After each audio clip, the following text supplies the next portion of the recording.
Hello and welcome to Fake Awake, Episode 2, Part 27. Or Part 2. I don't know. It depends. I mean, we could do it any number of ways, Steve. We could like really chop it up into smaller parts or just have two massive parts or do both. Who knows? Play it by So, ear. As long as we've got a can in our hand. well, I mean, I still go for the whole drunken alchemist thing. I mean, it sounds like a better channel name than Steve James and Nathan Lucius. Yeah, Yeah, it's a it's bit of a got more ring long-winded. to it. Yeah, So there you go. So what it's you're on got, today, Steve? well, believe it or not, even though we are drunken alchemists, I'll never get drunk on this. And again, I'm not promoting anything. This is Sweetheart Stout, and it's quite hard to come by, Is but it? it's only 2% volume. So if I'm Uh, slurring my words, it's not because of this. oh, I've got no excuses. So I don't want to do the whole product placement thing because I think we get done for that. So I'll hover it. I'm on the Oh, whiskey. I'm on the good stuff. It's smoky and it's expensive. I'll just leave it at that. People can use their yeah. imaginations. So what I'll Well, say is before I, we begin, cheers, mate. And cheers to the watching audience. This is the pre-drunken state for part two or part 27 or whatever part this ends up being. So we're not drunk yet. But I think genuinely we improve as we get a little bit tipsy. Maybe we don't. Who knows? But anyway, yeah, I'll ah, drink that. yeah. Well, okay. Here goes now. You know what? Apparently, Jesus liked a good drink. So I know you're sporting the Jesus haircut, mate. So It's getting longer again, isn't it? it's longer than mine. I mean, mine's that long. I've got to control it by wearing a cap. That's well. Do you want? So I should have started with this, right? So if we're going down a Jesus route, I've got some water ready for a Holy miracle. water. Oh, wait, right. Watch magic. Watch magic. Watch magic. Water into whiskey. I mean, it's not quite wine, but it's an upgrade, right? So, unfortunately, I've got no fish, so people are going to have Those, to starve. But the good news is they can starve and have a little bit of a drink. yeah. That is good stuff. My God, that is really nice whiskey. Right. I'm going to attempt to put the slides back on the screen so that we can continue directly from where we left off because we might have gone way over what we were supposed to. But anyway, always tends to happen. Right. How the bloody hell? Should have done that in the Irish, shouldn't I? How the bloody hell? Is it Right. worth Share having a? screen. Is it worth just having a recap on what we covered last time? Because I can't remember. Oh, you can. Oh, look at that. You can. Right. I'll tell you what then. Say something interesting to the audience while I get it set up and we'll do a Oh, little recap. actually, I do remember. We were talking about the seven deadly sins, weren't we? That's right. And actually, I think it went on for about 7 hours, if I remember. It was. Hey, Maybe. I don't know how I can't remember it. Oh, okay. Well, I mean, okay. We'll have a quick recap because I mean, it didn't help that when we first started, I started with the second segment and called it the Christian Seven Deadly Sins, and it was like, oh, hang on a minute, that's for the second bit. That's the real seven deadly sins. So just That was just a spoiler alert, wasn't it? it This was is it what was. people got to concentrate on. Oh, I don't know. I was going to go with pre-programming or something like that.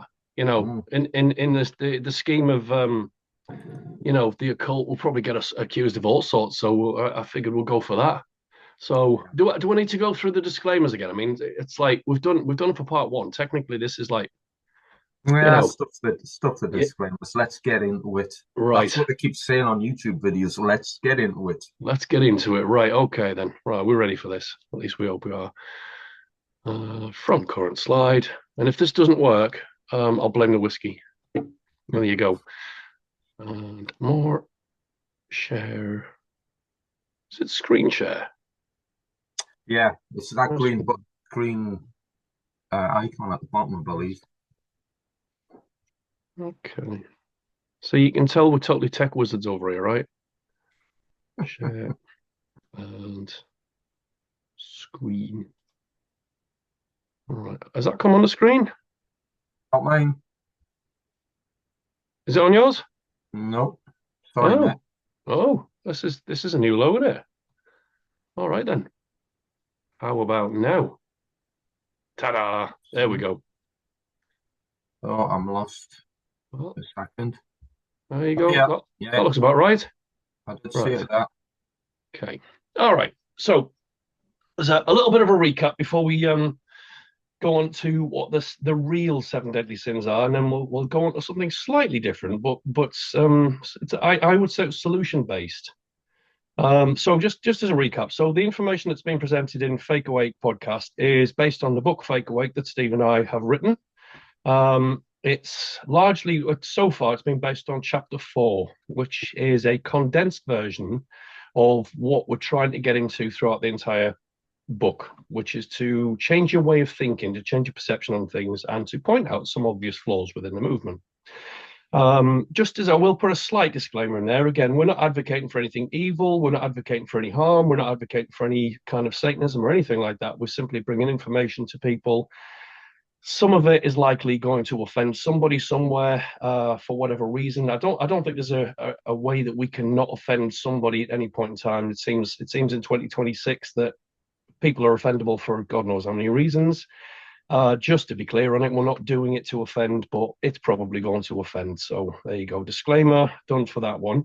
So let's have a look. So we were talking first about pride. I'm just going to skip through because obviously if anyone does want to go through it, you need to watch the previous episodes, which is where we go into all of the seven deadly sins in detail. So pride, internal emotion, useful and productive in terms of assigning dignity, value, and worth and self-respect to one's actions and behaviors. So again, that's just like a little bit of an introduction. I think what we came to the conclusion of here is that all of the seven deadly sins are basically, well, the Christian seven deadly sins are natural human emotions or natural human reactions to certain stimulus. I don't think there's anything inherently evil about it. They've got a dual aspect in nature. So some of them can be vices and some of them can be virtues. Some of them are good, some of them are bad, some of them are avoidable, some of them not so much. Some of them are genuinely harmful if left unchecked. And again, so the first one there, I've just done it, pride. And then we've got gluttony, which is we basically came to the conclusion it was overindulgence or excess, usually referred to when talking about eating or drinking or consuming things. Again, is it good or is it bad? I would suggest that largely this one is probably a bit on the negative side. Wouldn't you agree there, Steve? Yeah, it is. But yeah. So, but whether it's a sin or not, I think we kind of done a deep dive into. We did. Is this truly a sin that's going to affect the well-being? I mean, can it be a sin if it's ingrained in us all? I mean, if we've all got this, if we've all got it within us. I mean, yeah, okay, you could argue that if you're disciplined, if you've got a disciplined mind and you can control your willpower and things like that, then yeah, you've got a better control over it. But equally, these things do occur in humanity in general, in all of us, I would argue. So gluttony is number 2. Then we've got 3, sloth, which we put down as a state of inaction. Sometimes we would put that down to laziness. I think we agreed that it can be a coping mechanism if you feel overwhelmed or stressed. And sorry, I'm reading at the bottom there, which I will demonstrate in later chapters. That should really come out, shouldn't it? But we do have a big problem with sloth, I think, largely in certain conditions. So without going too much into it, I think the reason that humanity is in the state that it's in collectively is because of a state of inaction. It's because of people not being willing or brave enough to step forward and take necessary action, put themselves in the firing lane, if you like, or to, put themselves in the limelight, put their heads above the parapet, and do what's necessary. Could even argue there's a bit of cowardice thrown in there, as you've mentioned as well with was it the Freemasonic? That's right. The allegory Hiram Abiff goes into the 3 egoic defects, which includes cowardice. I think at some point we need to take a deep dive on some of the Freemasonic allegories just to shed a bit of light on that as well if we can. But yeah, further down, maybe that one's for our Occult Academy chats. Mm-hmm. Then we've got lust. Lust is an intense, overwhelming desire for somebody based on sexual arousal. It can be even just basic human attraction. So again, is it is it wrong? Is it sinful? Is it bad or negative? I mean, without lust, without attraction, would we even have a species? You know, I mean, if we depend on this kind of thing to reproduce, is it really sinful? And again, if it's taken to excess or if it causes harm, then yes, I would agree it is a sin. But lust in and of itself, especially if it's kept in control, or if it's you know, if you have a disciplined approach, if you know your limitations, if you're respectful to others, I don't really Mhm. see a problem with I, it in the grand I scheme. think we came to the conclusion that without lust, we couldn't meet the woman of our dreams, Mm-hmm. or her sister, or her Oh, sister's friend. Oh, what are you trying to advocate for there, Steve? But essentially, yeah. I'm not going down that. We'll get kicked off bloody YouTube for that one if I go down that avenue. But yeah, essentially, if it wasn't for lust, I suspect the species might come to a bit of a standstill. hmm. Um, so anyway, shifting across. So I just to reiterate the bit at the bottom actually, to be attracted to others is inherent, natural, and involuntary, and almost completely unavoidable. So we're talking about natural behaviors here. Then the next of the Christian seven deadly sins is anger, which again we went over to say that it's an emotional response. It's got positives and negatives. It can be useful, it can be detrimental, it can be harmful, or it can actually be productive, I would imagine, in some cases. Again, it's one of those things. If we can keep it in line, keep it disciplined, uh, it's got its uses. You know, I don't think that things out there make us angry. There's trigger points that I would say rightly in a lot of cases do lead us to get angry. You want to add anything to that before we shift on? Uh, Not really. Do you know what? I'm just gonna maybe add something at the end as a kind of summary point, which I don't. Yeah, please Something do. perhaps I didn't mention at the end of the last episode, so I'll see if I can include it here. Ooh, well, is this the last slide that we've got through? Jealousy. Right. Do you want to do it for the last slide, or do you want to do it at the end of the seven deadly sins? Yeah, I'll just do it once you've finished or recap on jealousy. Yeah, no problem.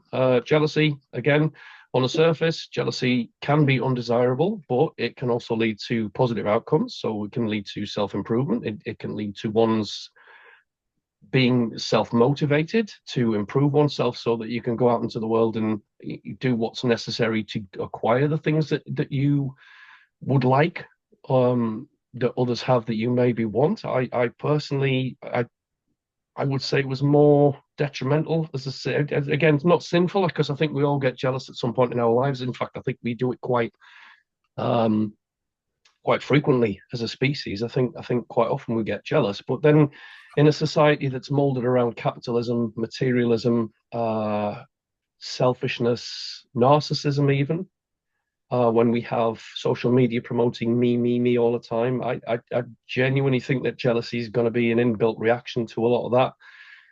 People are going to want what other people have.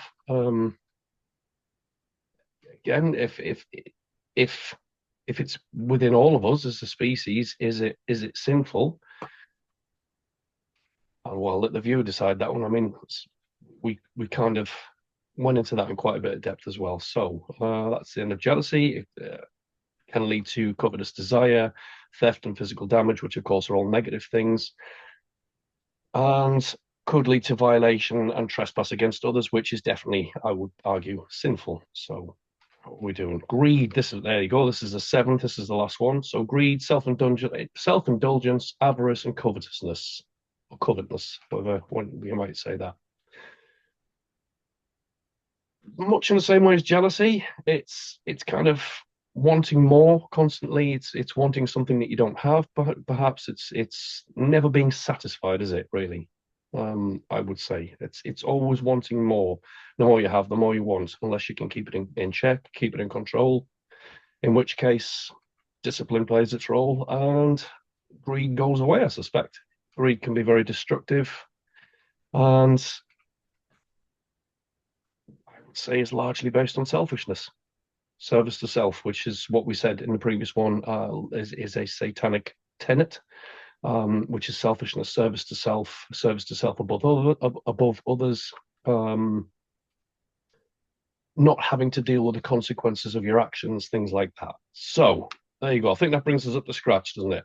So Yeah, I what would believe you like so. to add from the previous one? I'm going to take this lovely green wizard robe off, and it is Yeah, lovely because it if I is don't, awesome. I'm going to start sweating like a little piggy, and I don't want to do that because there you go. It's quite warm in here for once.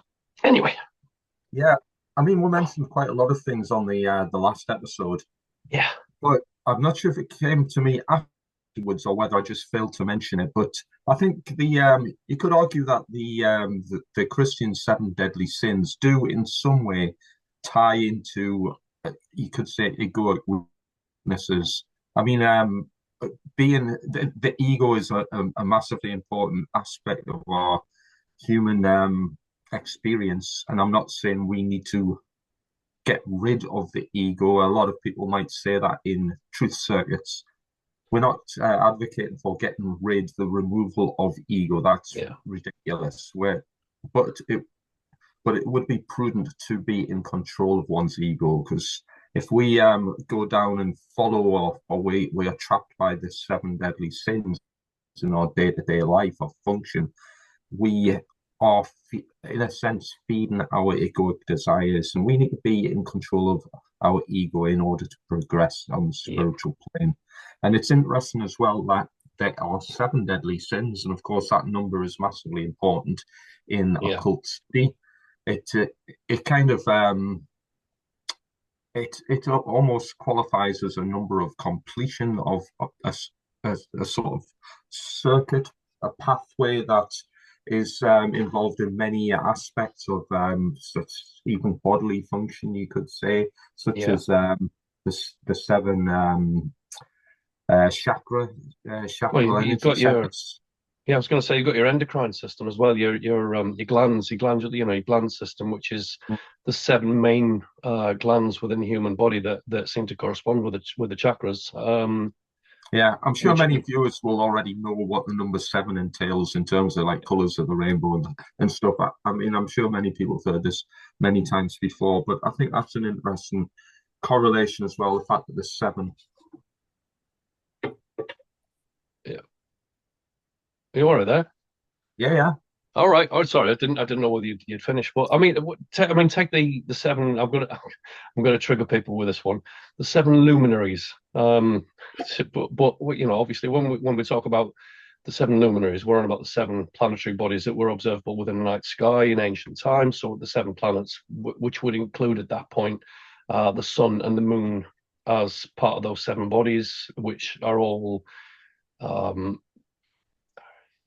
aspects of this. When we talk about as above, so below, this is what we're talking about. So the corresponding bodies out in the solar system have correspondences to the body, the human body. I mean, again, as you just said there with the chakras, the the endocrine system. There's loads for the number seven. I mean, it really is. In fact, I think I've got this outlined in one of the chapters as well, just how many sequences of seven there are. You've got 7 days of the week, 7 days of creation, or 6 plus 1 if you want to include the day of rest, which would suggest that the seven planetary bodies and as well as the internal chakra system is a creative force in nature. Have you got anything else to add to that?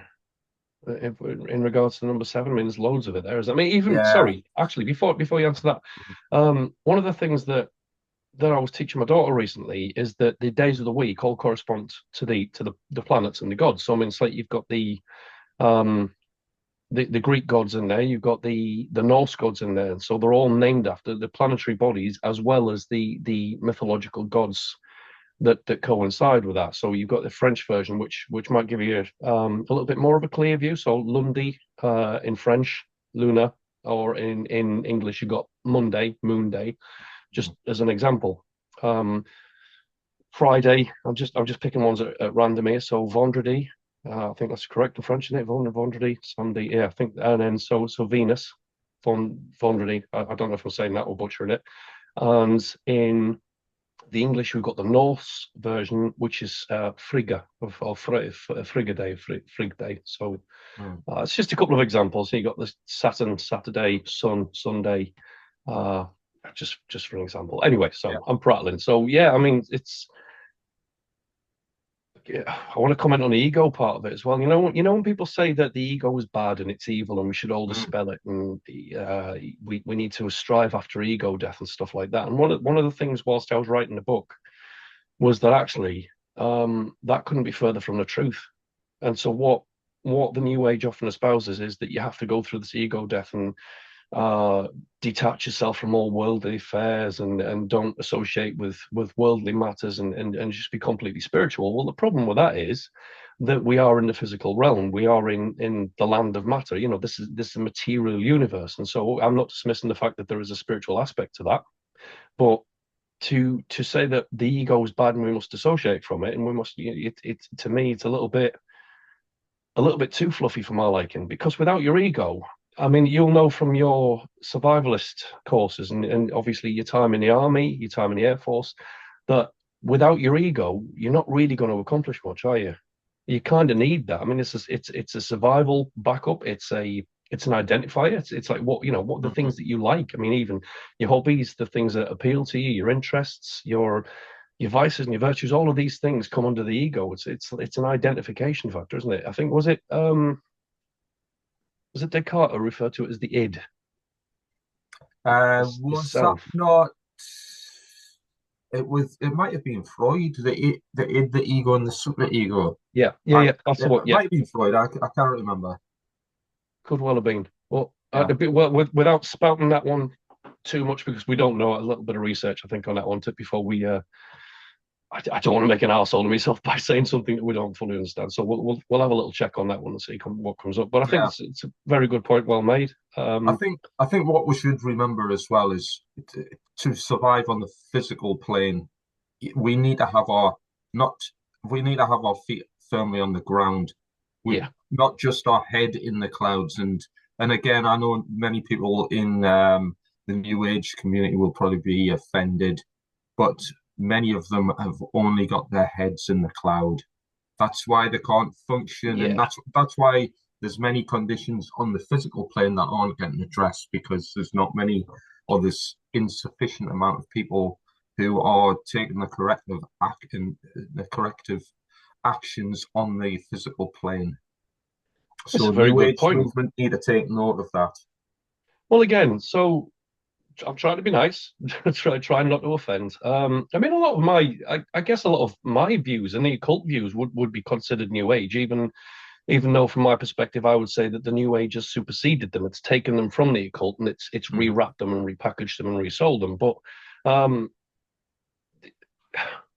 I guess from looking into this, looking into the New Age mindset, what I discovered from that is it's an extreme right brain imbalance, which is too much of too much, an excessive amount of not being able to see the details, and too much of not being able to see the dots and join them together, um, as opposed to just seeing the bigger picture. But then the problem with that is you see the bigger picture without any supporting evidence, and so mm, a lot of the extreme right-brained imbalance leads into naivety. It leads into blind acceptance, mhm, which of course lends its own problems, as opposed to an extreme left brain imbalance, which again, it's extreme rigidity, extreme, too skeptical, too questioning, too closed off. So the ideal is always there has to be a balance between the two. It's the balance between the masculine and the feminine. If it's not in balance, you're gonna have a problem. I would say that for the mm, male, for the male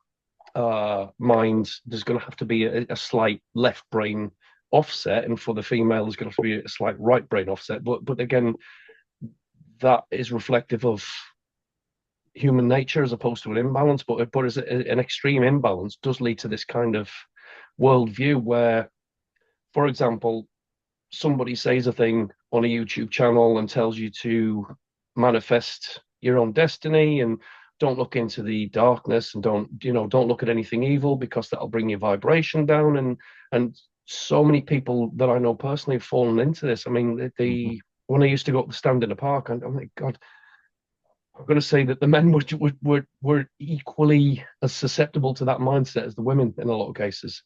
That you mustn't talk to somebody who's talking about negative things because then they'll bring your vibration down. It's like, yeah, but if you don't look into things, and find out the truth of it, if you continue to ignore things because it's unpleasant to hear, then that becomes a problem. That becomes an issue that gets out of control. So again, but this is an ego thing, isn't it? Mhm. One more. Sorry, I know we're going off course here. Just one more as well in this line. Do you not find that the ones that you've come across in the last couple of years, especially, again, I'm saying I'm taking from 2020 because it seems to be a catalyst date that we can all relate to. Um, in my experience, the ones that espouse not having an ego are generally the ones with the biggest egos. And again, that's not that, I know it's a bit of a general statement, but do you not find that the ones who are telling you to go through ego death and dispense with the ego and not to identify with worldly things, and do you not find that they're the biggest egos in terms of they're the worst to argue with, they're the Mm. worst to cling on to existing just staunch beliefs, really. Mm. I do And they, find that many, and again, I'm generalizing. Obviously, many of the yeah, terms, many of the statements and things that we discuss are kind of blanket statements. We're yeah, not picking on any particular group or individual, unless, of course, yeah, we state that beforehand. But I do find that there's a lot of people will kind of jump on the bandwagon of popular statements and phrases, the catch-all yeah, phrases. I mean, one perfect example on that is, you know, as you said earlier, manifest your own reality and yeah, keep your vibrations yeah. high. Many people will quote these things, but will not necessarily fully understand the deeper implications of what this means. Mm, And I mean, I find a lot of these expressions are just going around the houses from one conspiracy chat site to another, yeah, all pasted all over the various social media platforms. And before you know it, what you've got is a mantra of yeah. half half baked intent, well meaning, I'm sure, many of these expressions, but Initially, I think, yeah, mhm, initially, but there's not the necessary information to fully understand these principles amongst the community that claim to espouse them. So more yeah. study, and again, obviously, we're going to express the occult study as something that's essential to come into this understanding. But without it, again, we've only got half an idea, and we're almost preaching religious dogma in our own movements.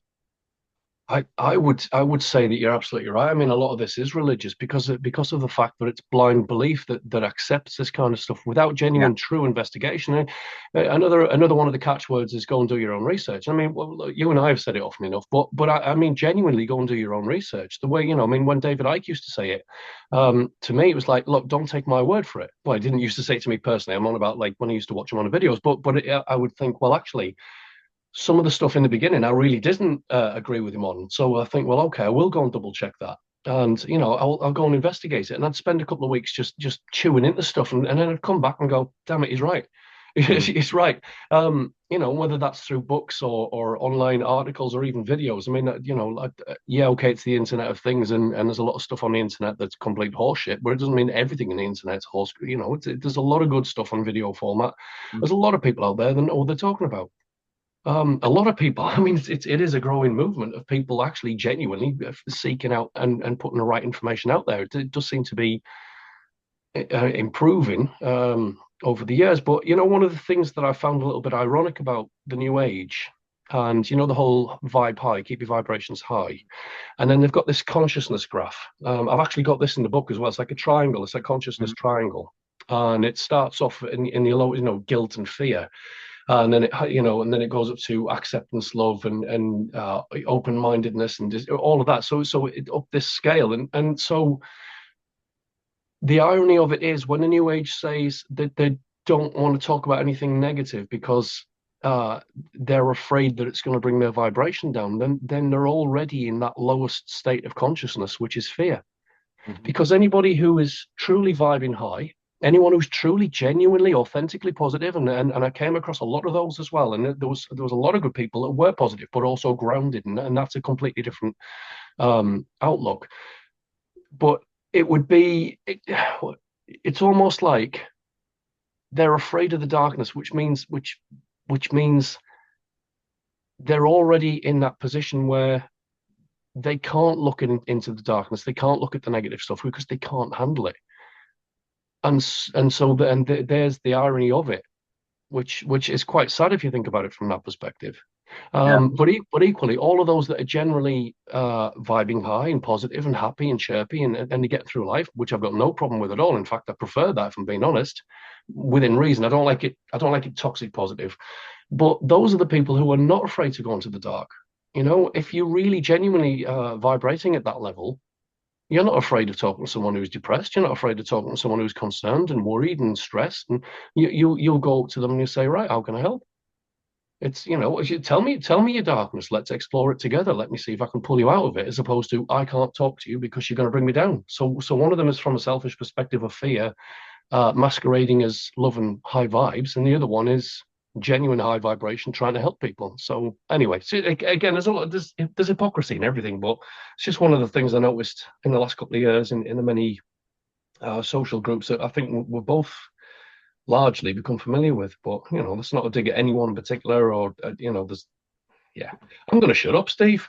yeah, I'm that was yapping. just that was essential points there. I think you've kind of nailed that. You know, if you're afraid to look into darkness, what you've done is you've just turned a blind eye to the truth, Right. and and as you've said, you're also afraid to face fears.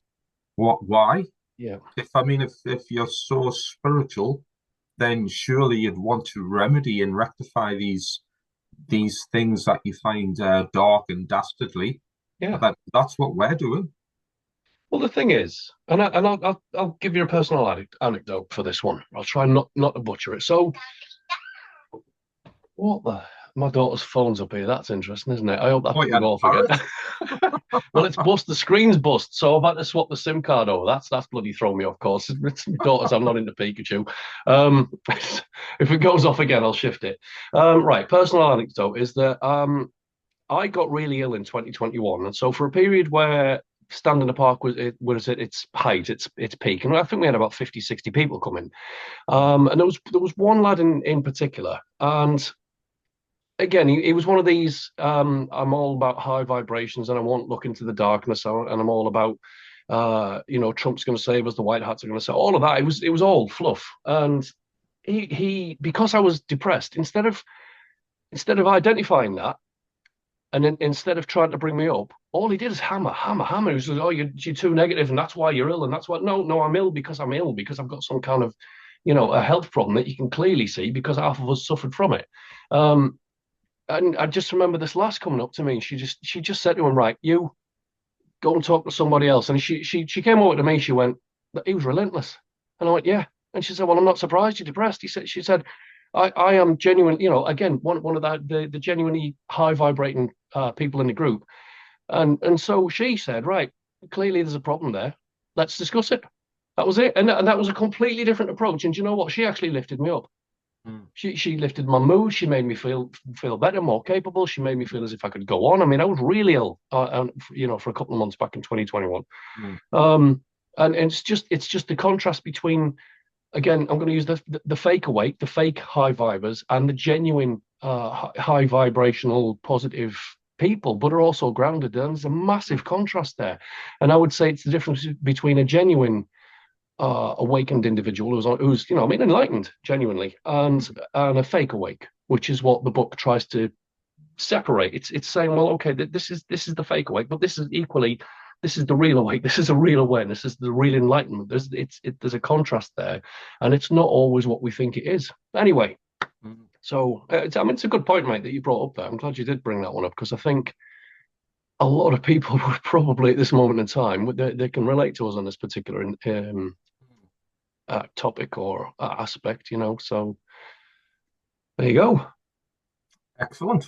Well, thanks for bringing it up. I think if you've got anything else to add to it, please do, because I think you put that across really well as well. So, Yes, I mean, I think just to clarify that if we're turning a blind eye to darkness, by supposedly keeping our vibrations high, mm, well, how do we know that the world's turn into shit. If we can't recognize what's going on outside the window or refuse to accept it or Yeah, acknowledge it because it's going to taint our precious vibrations, well, what are you going to do when the baddies are starting to knock on your door yeah, because you've done little in the real world to change the situation that's developing while yeah. you've been dancing to hippie music and smoking pot at festivals. It's Yeah, that was the other side of it as well, wasn't it? But yeah. I I mean, don't, I I don't want remember. to have a dig at the festivals Yeah. either. I mean, I know I'm a bookhead to dig at the festivals, but that wasn't intentional. I've been to plenty of them myself, Mm, and it's a good experience. It's a good way to de-stress. I mean, I'm not really one for parties and people, so I was I used to like going just to be able to put a tent up and having a couple of days away from the usual stuff. But I mean, even then, you bump into a hell of a lot of nice people there. Whether it was just when you're walking around the fields and forests. I mean, again, I try to avoid the tents mostly because it's just not for me. But there's that. Um, mm. anyway, shall we go on to the real seven deadly sins at I this think point? we should. It's about that time. Right. Yes. Oh, Hey, Steve, say it's a something pal. productive while I remove that bloody phone. Two I think minutes, you mate. should keep it. I think it's Oh, going to keep add. it. I don't even All know why right. it's going off. I mean, the phone's dead. I mean, it's like it's dead. I mean, look at this. How is this for a bad screen? Well, it's just like, oh, it's not even looking. It's dead. Oh dear. Oh I yeah. think I think you should keep it. It'll probably just add some extra comedy to the. You think Pikachu's watching over us? All right then. All right. If we get any complaints about Pikachu, Steve's idea. There you go. I think it's annoying though. Pika. I never understood Pikachu. Never Yeah. got the whole Pokemon thing. It's Do you a think? big deal, but yeah. Oh, I thought you were on about the truth movement. Oops. Oh well, we had to do it. You had to bloody do it. Oh no, I'm in trouble. See, still got It's a chest it's the infection too. it's the half a can of 2% having It's its. your 2%. We should be on the opposite stuff. I'd handle that better than this. So Yeah. ironically, by the end of it, I'm going to be slurring, and you're going to be like, "Ugh." But then Mine's the, you've got a backup, haven't you? well, I was just going to mention what the viewers probably don't realize is a Ah, secret weapon, keeping that for special occasions. wait, look, you can't be drunk on alchemist unless you're drinking, right? I mean, that's we're gonna. What Yeah, the hell type of reputation we're going to get from this? I don't know. Right, it's all about balance. it is about balance. Speaking of which, oh god, there's another anecdote. I was out in Whitby today, and when I went to the bar, like in the pub that I was in, I was like, I don't know which. I asked for like one of their local beers, and they said, well, which one do you want? I said, well, I don't know what they taste like. So anyway, they said, oh well, we'll give you a free sample in both. Mm. So they give us two glasses with one of each of the flavors, and I just held them both up like that, and I went, balanced diet, you know. So right, I'm gonna get on with it. Jesus Christ. Yeah, let's do it. Yep. Right. So let's get on to the real seven deadly sins in terms of natural law and objective morality. And again, this is all in chapter 4 of the book Fake Awake. I'm gonna give a shout out to Mark Passio here, which again we're gonna be like, oh, they're on about Passio again. I know, but to be fair to the guy, I got this from Passio, and it was a case of it really resonated, which is why I've put it in there. Not yeah, again, the number seven. I mean, the whole chapter is based on the number seven, seven deadly psyops, seven, oh bloody hell, seven noble virtues, things like that. Um, and it just really resonated with me when he put this together as the real seven deadly sins. Because I thought, well, no, he's right. I mean, he's quite literally on point on the fact that we're not dealing with sinful behavior. We're just dealing with human behaviors. But then there are seven genuine sins, and I've got to be careful with how we word this, just as Mhm. a Yeah, I understand. because of I'm going to say YouTube censorship, and I really, really hope we can. Yeah, just be careful with the way we word it. I mean, it'll be Mm, on screen anyway. So primarily the first one is well, the mm. first one I think six, but we'll come to it. Let's say theft of life. Yeah. Um, Yeah, I don't know if it's a red flag word on YouTube, but either way, if you look on the We'll screen, you know throw what we're referring caution, to. I guess, for that one. Yeah, um, assault. I think we can still say that one. So which is the theft of well-being. We have another censorship word, so I've had to take that one out. So let's call it theft of sexual association and bodily autonomy, i.e., violation of another person's rights and freedoms. I think anybody that can read between the lines knows what that's referring to. I'm going to beat the shit out of that phone in a minute. Just, you you asked for this, right? On to the next one: theft, which is theft of somebody else's possessions, and we'll come back to this one because there's It's an a bigger. overarching there's an Mm. overarching thing to this. Trespass, which is theft of security, violation of personal property, a violation of another's rights and freedoms. So that one, trespass is an overarching one as well. Coercion, which is a theft of free will. So it's the imposition of one's will against another. It's threat or duress to assert one's will over the will of another, or without due consideration or consent. Now my phone's blinging at me. And deception, which is theft of informed decision making, lies, and manipulation. And I've put here manipulating the will and the perception of others for personal advantage. Now, could you add something to that while I shut these bloody phones? Because no man's pinging at me. So, Well, if you're going to chuck that out the window, well, what I was going to say is pretty much all of those real deadly sins, these transgressions of natural law, are pretty much everything that the you could say the group that calls themselves government stand for. They violate and transgress natural law in order to operate and function yeah, just in their standard modus operandi. So if we vote or advocate for government, a word which incidentally means literally means mind control, yeah. that's what we're advocating for. All of these things are transgressions of natural law. And when the aggregate morality is low, then the accumulated freedom that we experience also is low. So we get what we, deserve, or the behaviors we put out affect the output of our lives. In, so I would say that a lot of us have been um, almost naturalized into this way of voting for others to represent us. I mean, it is elective representation, but not quite in the way that the American statesman would have you believe. I mean, so it's not, there is no democracy. People, the closest thing we have to a democracy in today's society is a referendum, and even then, I would argue that mostly referendums are controlled, manipulated, steered in certain directions, Mm. and it's not really the will of the people that's making those choices. And even when there is a referendum and it's agreed upon that a certain course of action should be taken, generally it gets overturned anyway.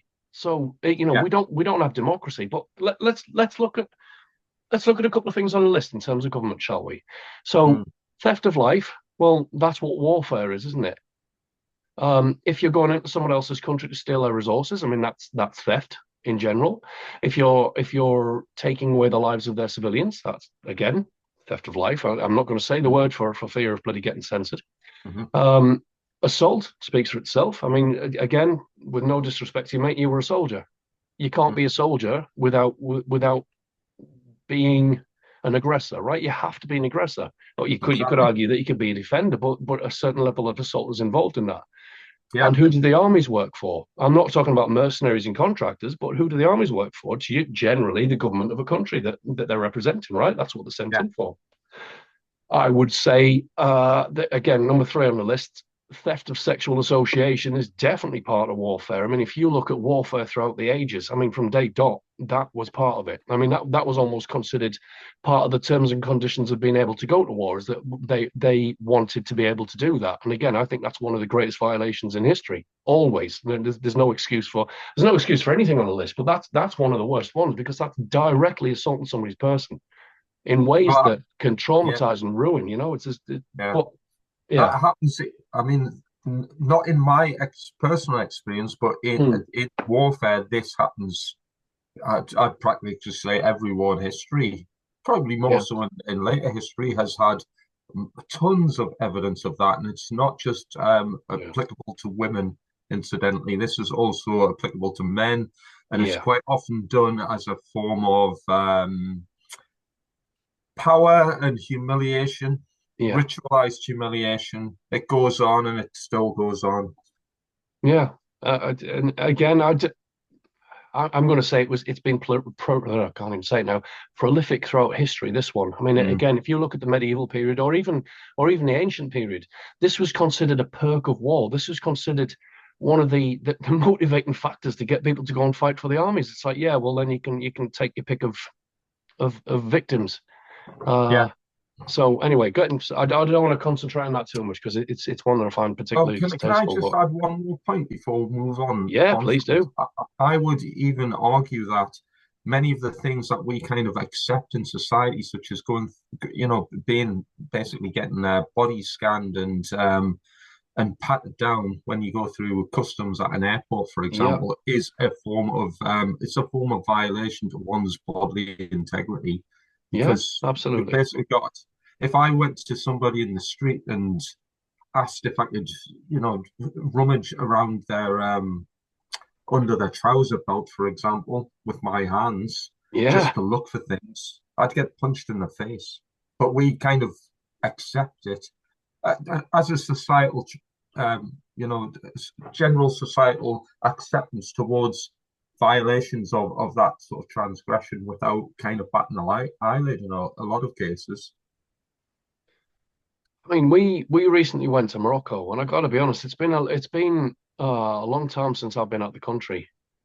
And I mean, the last time I went out, it was just the local airport, and it was quite easy. It was basically uh, scan your ticket, put your bag on the rack, go through the gates, get on the airplane. That was it. Show your passport and get on the airplane.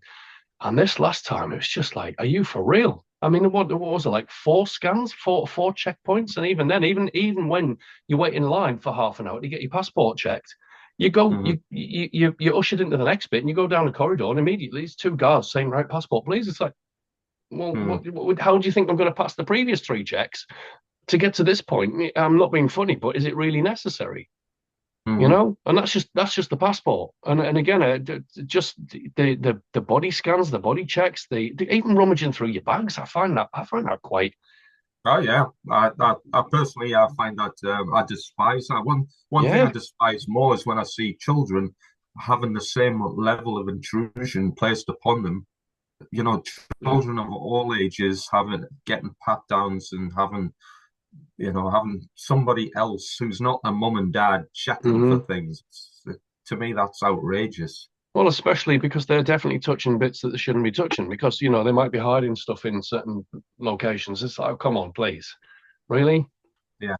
Anyway, I think we both find that one very distasteful. But just sticking in line with government for the minute, theft. I mean, what is taxation if not theft? It's it's a man's labor, um, a man's, let's say, capital. If you're going to a shop, for example, and you're buying goods and services, then what right do the government have to tax those goods and services, and then tax the customer as well as that to me is theft. What right does the government have to do that? Right? What right does the government have to um, take tax off you anyway? And I know what the people who are the counter act to that is, yeah, well, it pays for things like roads and infrastructure and communications, and it improves things, and they've got to pay for the administration. Well, okay, but then it should be based on their services, not ours. What rights do if you're going to work for a living, and you come home with 60% of your paycheck because the government wants their cut, and then they take it from you in other ways as well. I mean, how many taxes in this country so far? What, 70 odd? And then you've got insurances on top of that. I would say that was a heavy government violation on that one just alone. Yeah, Without without going into corporate, yeah. it's Yeah, crazy. this level of theft, I mean, fundamentally it's a claim of ownership. There's Yeah, another group of people, an organization, claim that they've got the honorable right to take possession of the money that you've acquired through your labor. yeah, I mean, that's it's just outrageous. But how if yeah, you spoke to the average man or woman in the street, they'd think you were an idiot if you even brought that up yeah, because this is how deep the level of brainwashing in society has to be that we can completely turn a blind eye towards transgressions based in immorality without even batting an eyelid. And actually, almost to the point of physically defending this dishonorable conduct. Well, This is where we're at in society. do you know my favourite? I've got another anecdote coming up, but my favourite is VAT. So for anyone who's outside the UK, VAT is value-added tax because as if we don't have enough already. And it's what they put on goods and services. So if you go into a supermarket, the government decides that you're going to pay. What are we up to now? Are we still at 20% tax on VAT? I don't know. I Right. don't So know. but basically, so say I think it's still at 20%. So that's 20% that the government decides they're going to tax you for everything that you buy. Uh, not on every occasion. I think kids' clothing and things like that are exempt from that. But it's like, well, okay. I mean, this is like supreme gaslighting, isn't it? It's like value added tax. Okay, so the government's clearly added value to my chocolate bar, to my rack of meat, to my fruit and vegetables, to my clothes, right? Oh no, they haven't. So where does the value added come from? What value are they adding by taxing it? Are, it's because it makes it feel a bit more expensive and therefore somehow more valuable. Is that what It's we're going for? You know what? Wouldn't surprise me if it's just an expression of word magic in order to Mm. get the sleepy population into submitting to the will of the master race. That's the impression I get. It's just it's just crazy. Here's an anecdote for you. So I studied business and economics when I was in my late teens and early 20s, and they actually convinced me at that point through lectures and through books and stuff that the higher the tax was, the better it was for the people.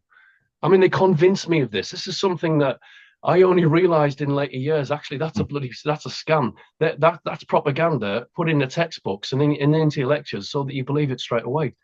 And I'm thinking, oh yeah, because obviously the higher the taxes, the more the government spends on public services, et cetera, et cetera. But that's not what happens at all. Not even close.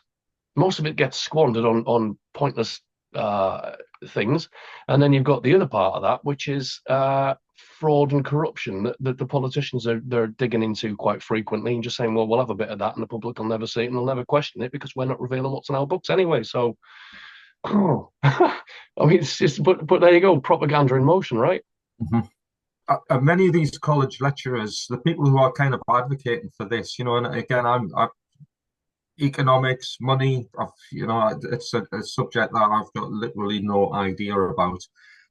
But then many of the people who will kind of advocate or teach these subjects have got literally no idea about the concepts of morality. And if they did, I mean, I'd imagine it would probably take them quite a lot of processing to adjust and adjust and balance their brain hemispheres to come to this rationale of morality, how it's important and how it's a necessary discipline to understand. It's just been filtered out of our understanding completely, and especially in the academic world, I would have said.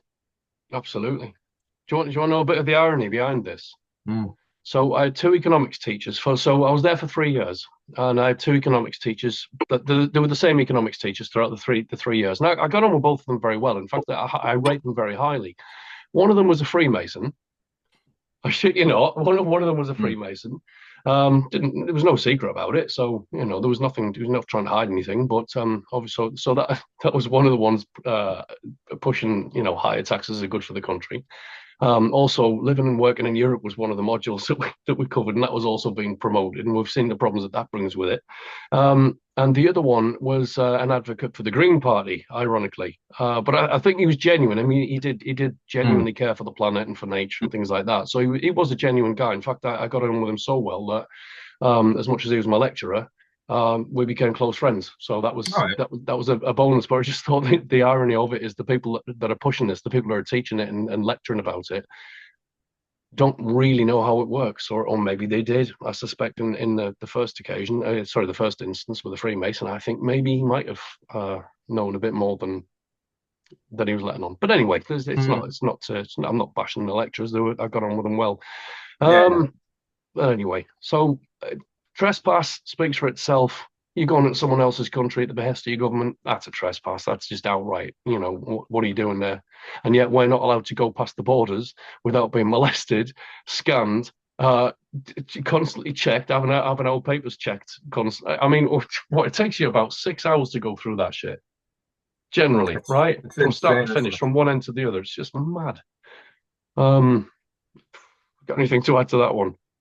Do you know what? In regards to sort of things like passport control, etc. I mean, I totally advocate for getting rid of all passports. I don't believe in Yeah, the concept of boundaries. You know, we live on a world. We're all human beings. yeah, Nobody owns the earth. Nobody owns the country.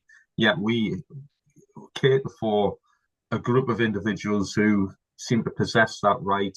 And it's not just in the UK, it's not just in Europe, it seems to be across yeah, the whole world where this kind of mad ideologies become entrenched into the human psyche. It needs to be abolished, but in order to do that, there needs to be a massive mental revolution to the point where absolutely. we actually envisage freedom and desire it because it's the right thing to do. And Right. so far, I don't think there's not enough people in that stream of thought at the moment. And of No. course, one of the aims I'd like to think of us talking on various channels and as guests on other channels is Yeah. to advocate for freedom for everybody Yes. equally. That means not having to endure things like passport control and body checks and scanners. But in order to do that, obviously, morality needs to improve in the human species, which is doable.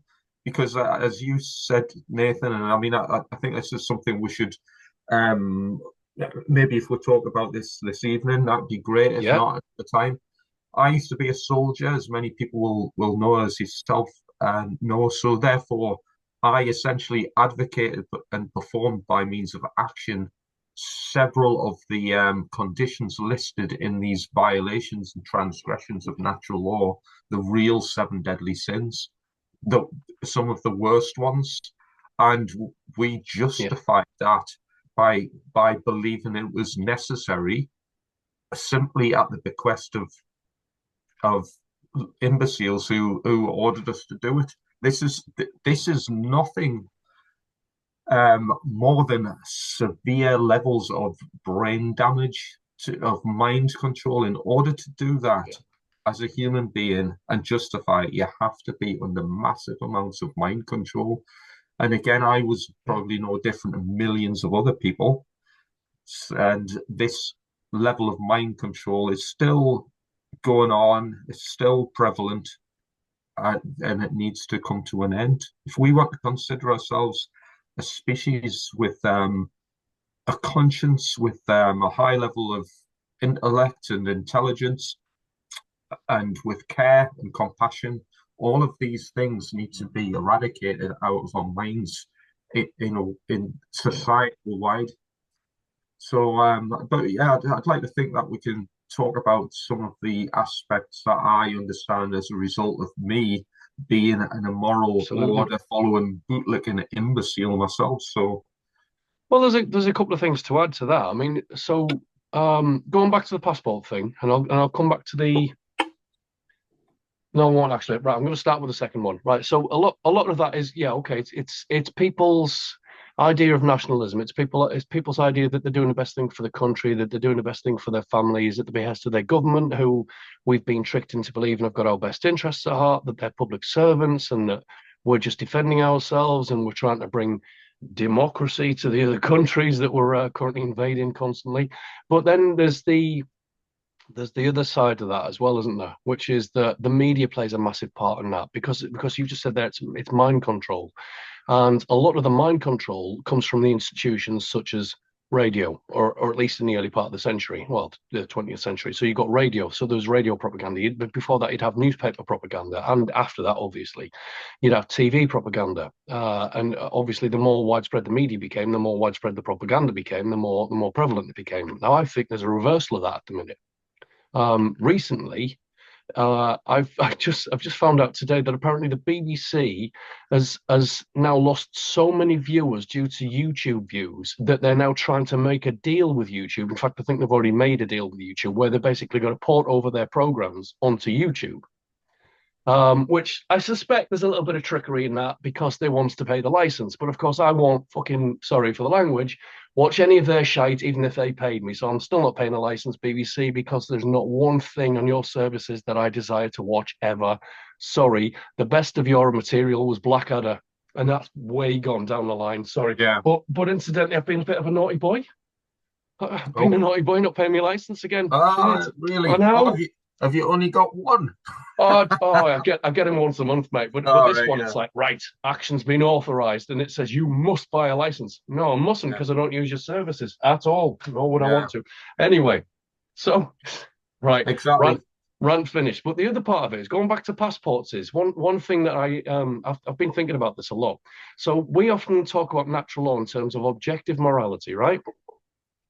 And then we say, well, why do we need a passport, right? So we're all human. I'm not racist in the slightest, right? As far as I'm concerned, we are one race, the human race. Our skin colors, our traditions, that all goes back either to history or to climatic conditions. It's as simple as that. I don't give a damn what color skin you've got. I don't care whereabouts you are in the world. If you treat me well, I'll treat you well back. We're all humans. We're all part of the same Mhm. species.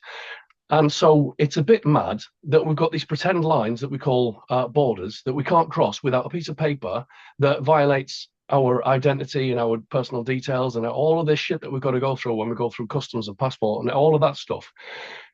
One of the things that stood out to me is why are passports necessary? What's the big thing? What's it preventing us from doing? Right. Well, it's preventing us from breaking the laws in one country when we go into it, and then it's preventing us from breaking the laws in another country as we come back into it. Like, does that make sense? So Mhm. it's because the two laws of the two countries are incompatible, and we have a word for this, which is moral relativism, right? And so if we were operating purely on the basis of objective morality, took away all the borders, and we could operate ethically, and we didn't have any of this crap that we've been indoctrinated with, what are we really dealing with for passports? It's morally relative Mhm. laws that prevent us from going from one country to the next because, well, if you're going to stop us from coming into yours and we're going to stop you from coming into ours, but we're going to stop you from coming into ours for different reasons that you're going to stop, it's insane. It's Mhm. crackers. But I mean, is that not what a passport's there for? Apart Yeah. from control and all of that, and to reinforce the idea of pretend borders and that the land's divided by a magical, mysterious line that doesn't exist and stuff like that. If we got rid of all this crap, I suspect, we go on about immigration being a problem. I suspect if we got rid of all these political agendas, people would want to live in their own regions anyway. And again, Yeah. I'm all for multiculturalism within reason. Mhm. I don't have I see us as one race, so it doesn't really bother me who's in what region. But equally, the only reason it's happening is because of political agendas. You take those political agendas out of the way, and what are you left with? People are probably like, well, my family's over there. I grew up over there. That's my culture. I'm going to go back to that because if we were genuinely all equal, we wouldn't have to worry about it, would we? And Mhm. so all that Yeah. moral relative crap that we have to deal with constantly would just go out the window. And so the need for a passport would go out the window. It's crazy. So part of that political um, agenda is a large part of what's going on, certainly in Europe, certainly in Britain, Yeah. certainly in America at the minute. I mean, in America, they've got the the ice teams, and Oh, that, yeah. I mean, that's mad. Do you know I what? mean, South Park did a parody of this months back, and did it's they? just ironic now. Yeah, I haven't seen that, but it's not on BBC, is it? But incidentally, I don't. Paramount Is it? Plus or something like that. I All watched it right, on Paramount Plus, so there you go. I'm completely off the hook with that. I told you I've got fair no enough. reason to use a license whatsoever, but there you go. Incidentally, I mean, I don't remember the last time I watched the BBC at all. No, I've got very little concept of what goes on TV, the news, Yeah, anything. I simply don't watch it, and a little anecdote, a personal yeah, anecdote.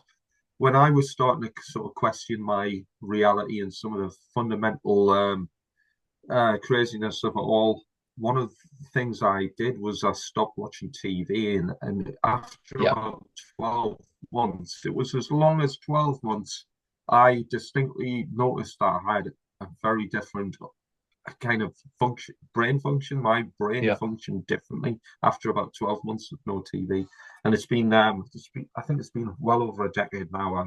I can't even remember, but I think this is something that we can do as individuals to improve our kind of our own personal consciousness Yeah. is remove the scrying mirror from the corner, that black box that Yeah. we've kind of drawn. Do you know what I noticed? A couple of years back, in fact, I'm going back about 5, 6, 7 years, and I've put this in the book as well for anyone who's interested in looking at it in a bit more depth.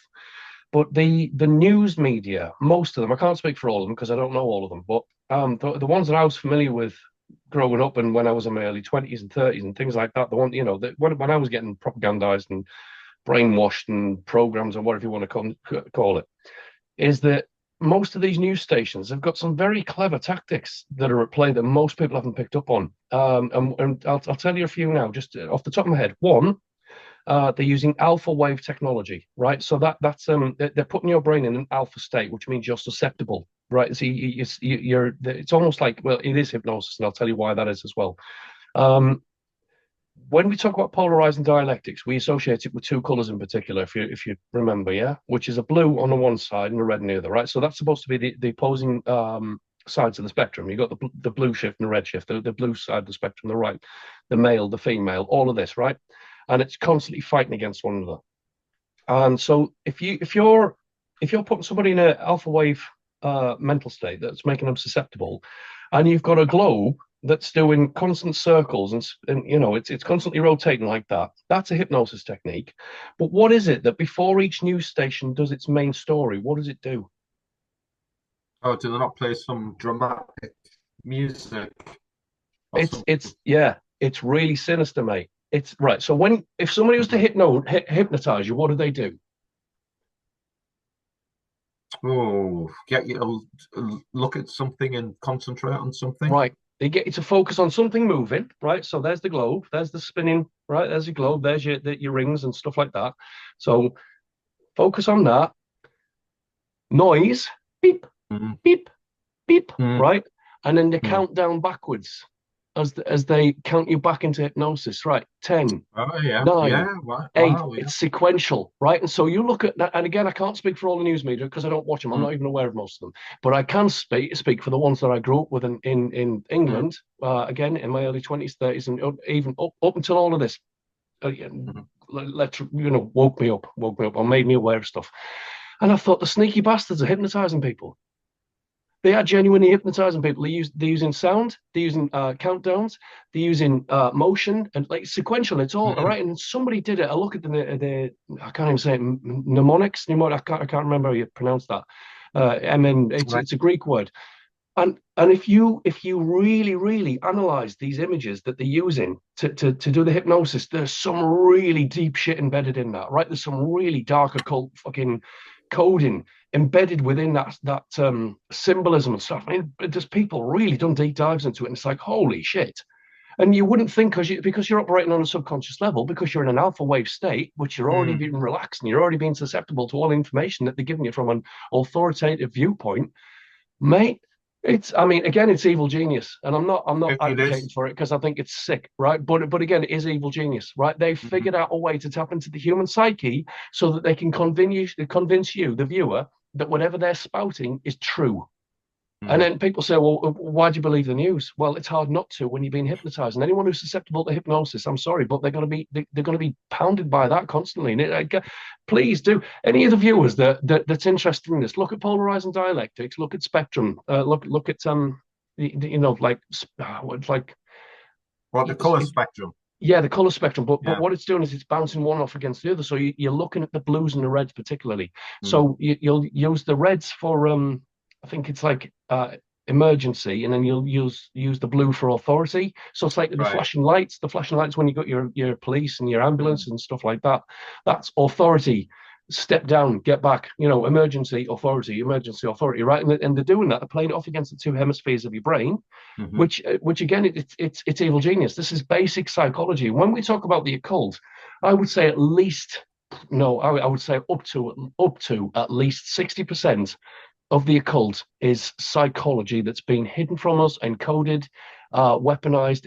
I mean, in fact, I think it's higher than 60%. But it's the symbolism in it, and they've tapped into the human psyche like nobody's business, and it's really effective. Please, any viewers, just Go and have a look at the way they do it. I'm not even making this up. It's fantastic. When you look into this, Mhm. you'll just be like, oh, that's why the normies are falling for this.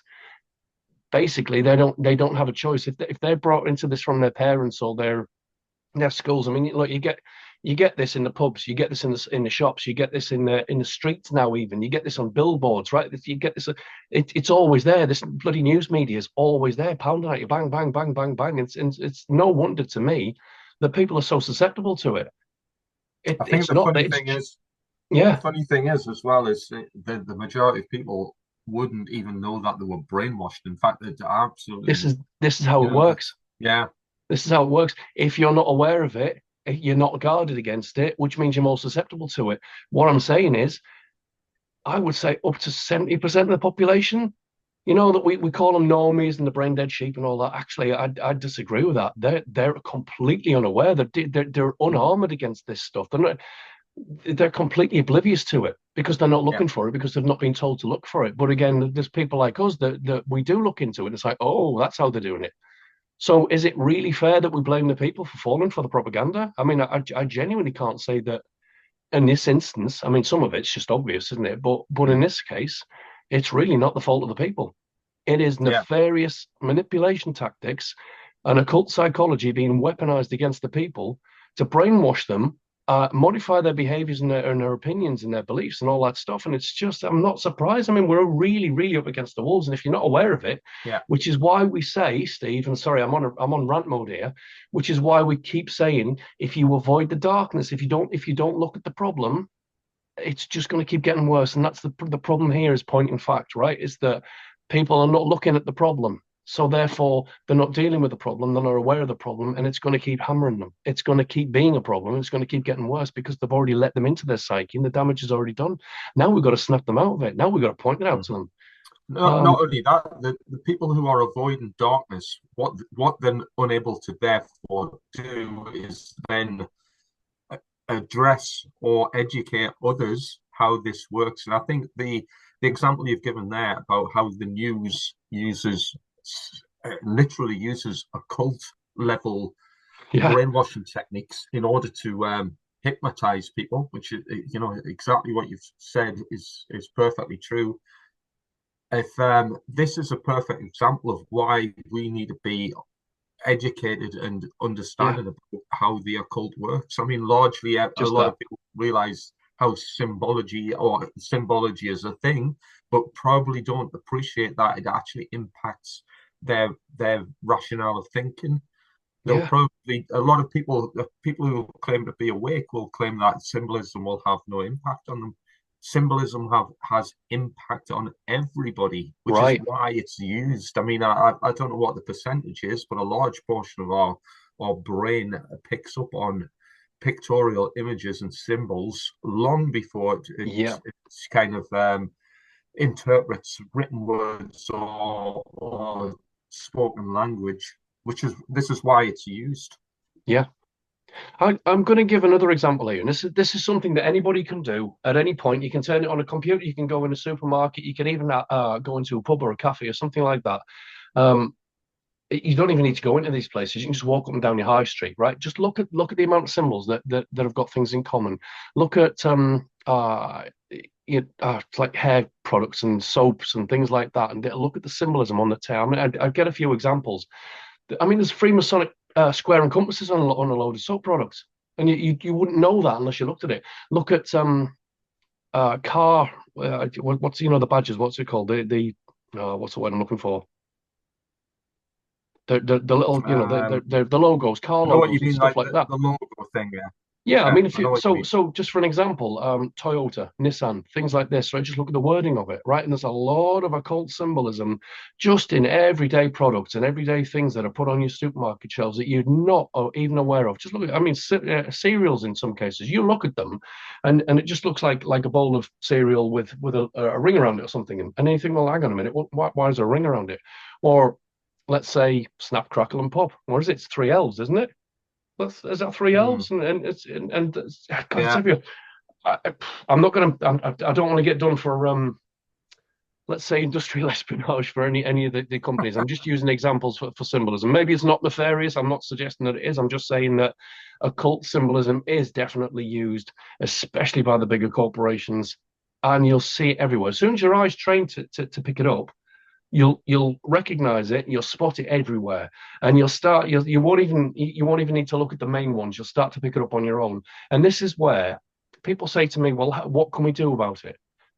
And Mark Devlin was having this discussion with us during the seminar in December, and we were all agreed. Look, as soon as you become aware of it, you've got a defense against it. You know, because there was one lady in the audience. I don't know Yeah. whether you remember her question. It was like, well, should we stop using the English language because it's a cult spelling, and it's a merchant language, and it's used for commercial purposes, and it's all based on maritime law, and et cetera, et cetera, et cetera. We should stop using it. It's like, well, you can't stop using it because then that would require us to make an entire new language. And who's got time for? We haven't got time to do that. We haven't got the energy to do that. It's not possible. And and bless her, it's not a dig at her because I understood where she's coming from. I was at this position years back, right? But it's, if you can't do anything about it, and you can't genuinely, this is something that's so big that if you were to change it, it would take I would suggest decades. And even then, it just confused people. It caused more problems than it would solve. And so the outcome is just be aware of it. And it was like Mark when he was talking about musical artists and certain songs that we've grown up with that we like. And it's like, well, should we stop listening to the artists? Should we stop listening to our favorite songs because they're all in league with the dark entities that run things? They're in league with the social engineers. It's satanic. It's blah blah blah. Okay, well, if you want to stop listening to your favorite songs, if you want to stop watching your favorite films, if you really want to take away your pleasure because of the symbolism embedded within it, okay, that's fine. That's I mean, kudos to you, respect to you. If you've got the discipline to do that, fine, okay. I'm not going to do that, but what I am going to do is make myself aware of the weaponry that's being used against me. And that's what we can do. We can all do that. And then it loses its power, it loses its potency because it no longer becomes subconscious at that point. Then it becomes conscious. We become aware of it. So anyway, I'm ranting, mate. I'm going to let you speak for a bit because I am genuinely ranting here. But it's It's interesting. nothing. Yeah, of course it is. I mean, there's nothing wrong with a rant. I think we need to do more of it. And you know what I mean? I'd like to think that sometimes I'd like to think that we can offer arguments. I say argument. We can offer information based on. I'd like to think that in the larger scheme of things, this was all based on truth and principle, using logic and reason to bring our points to bear. And if there's a mild piece of what's the word? If we're going to be a little bit obtuse to people, or some people take offense at what we've got to say, then really we're not being critical thinkers. I think if we're going to Right. take umbrage at somebody having a shooting from the hip, or maybe doing a little bit of mild slagging certain groups or individuals off, Mhm. you know, really, are we being critical thinkers, or are we just being, Jesse's, Wendy's, and Karen's? That Jesse's, Wendy's, and Karens. I like that's that. that's all we're doing.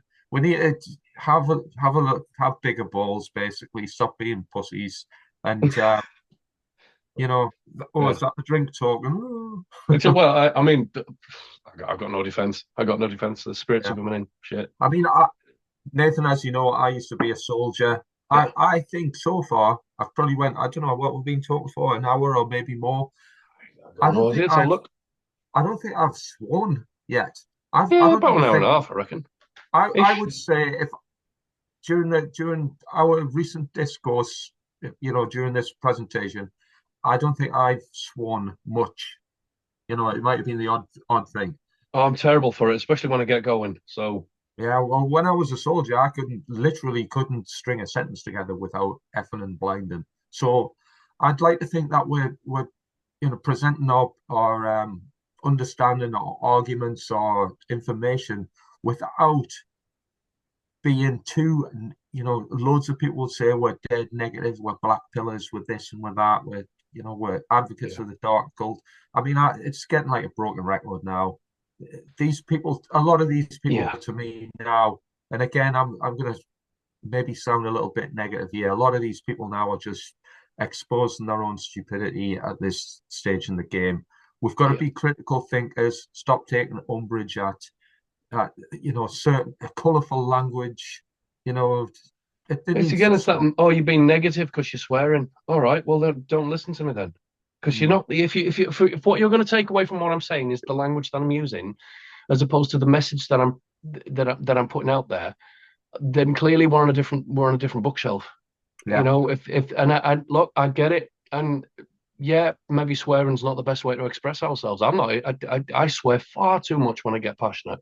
I Mm, do. You from the army, I suspect in there's an entire language based around swear words just on their own. You know, it's part of the camaraderie in there, right? yeah. Maybe. I was going to say occasionally we spoke a bit of Queen's English in between profanities, but for me as a soldier, and I mean, I was a soldier. And I'm not slagging soldiers off for being thick, but we're not exactly the majority of soldiers are not. Oh, what's the word? We're not necessarily high intellectual academics. I certainly wasn't. I'm a thick Geordie soldier. Daft lug. Oh, But do you know? but I get that. So finish what you're going to say. I'm going to counter this, and it's probably going to go against Passio himself actually for Well, this the one. reason But I'm saying this is because if I can understand, and again, I didn't get it. I didn't get it the first time I ever heard it. I had to do a lot of, kind of digging about and research and reading and exploring this subject in order to come to a good understanding. And it took several years, to be quite honest. yeah, If I can grasp concepts of the occult and concepts of morality and come to a position where I'm quite happy to talk about this publicly and present information publicly. And again, I haven't been to university to get a degree in the subject of morality. I don't think If anybody I does these days, Yeah, unless it's well, from a exactly. philosophical background. I don't think you Yeah, can.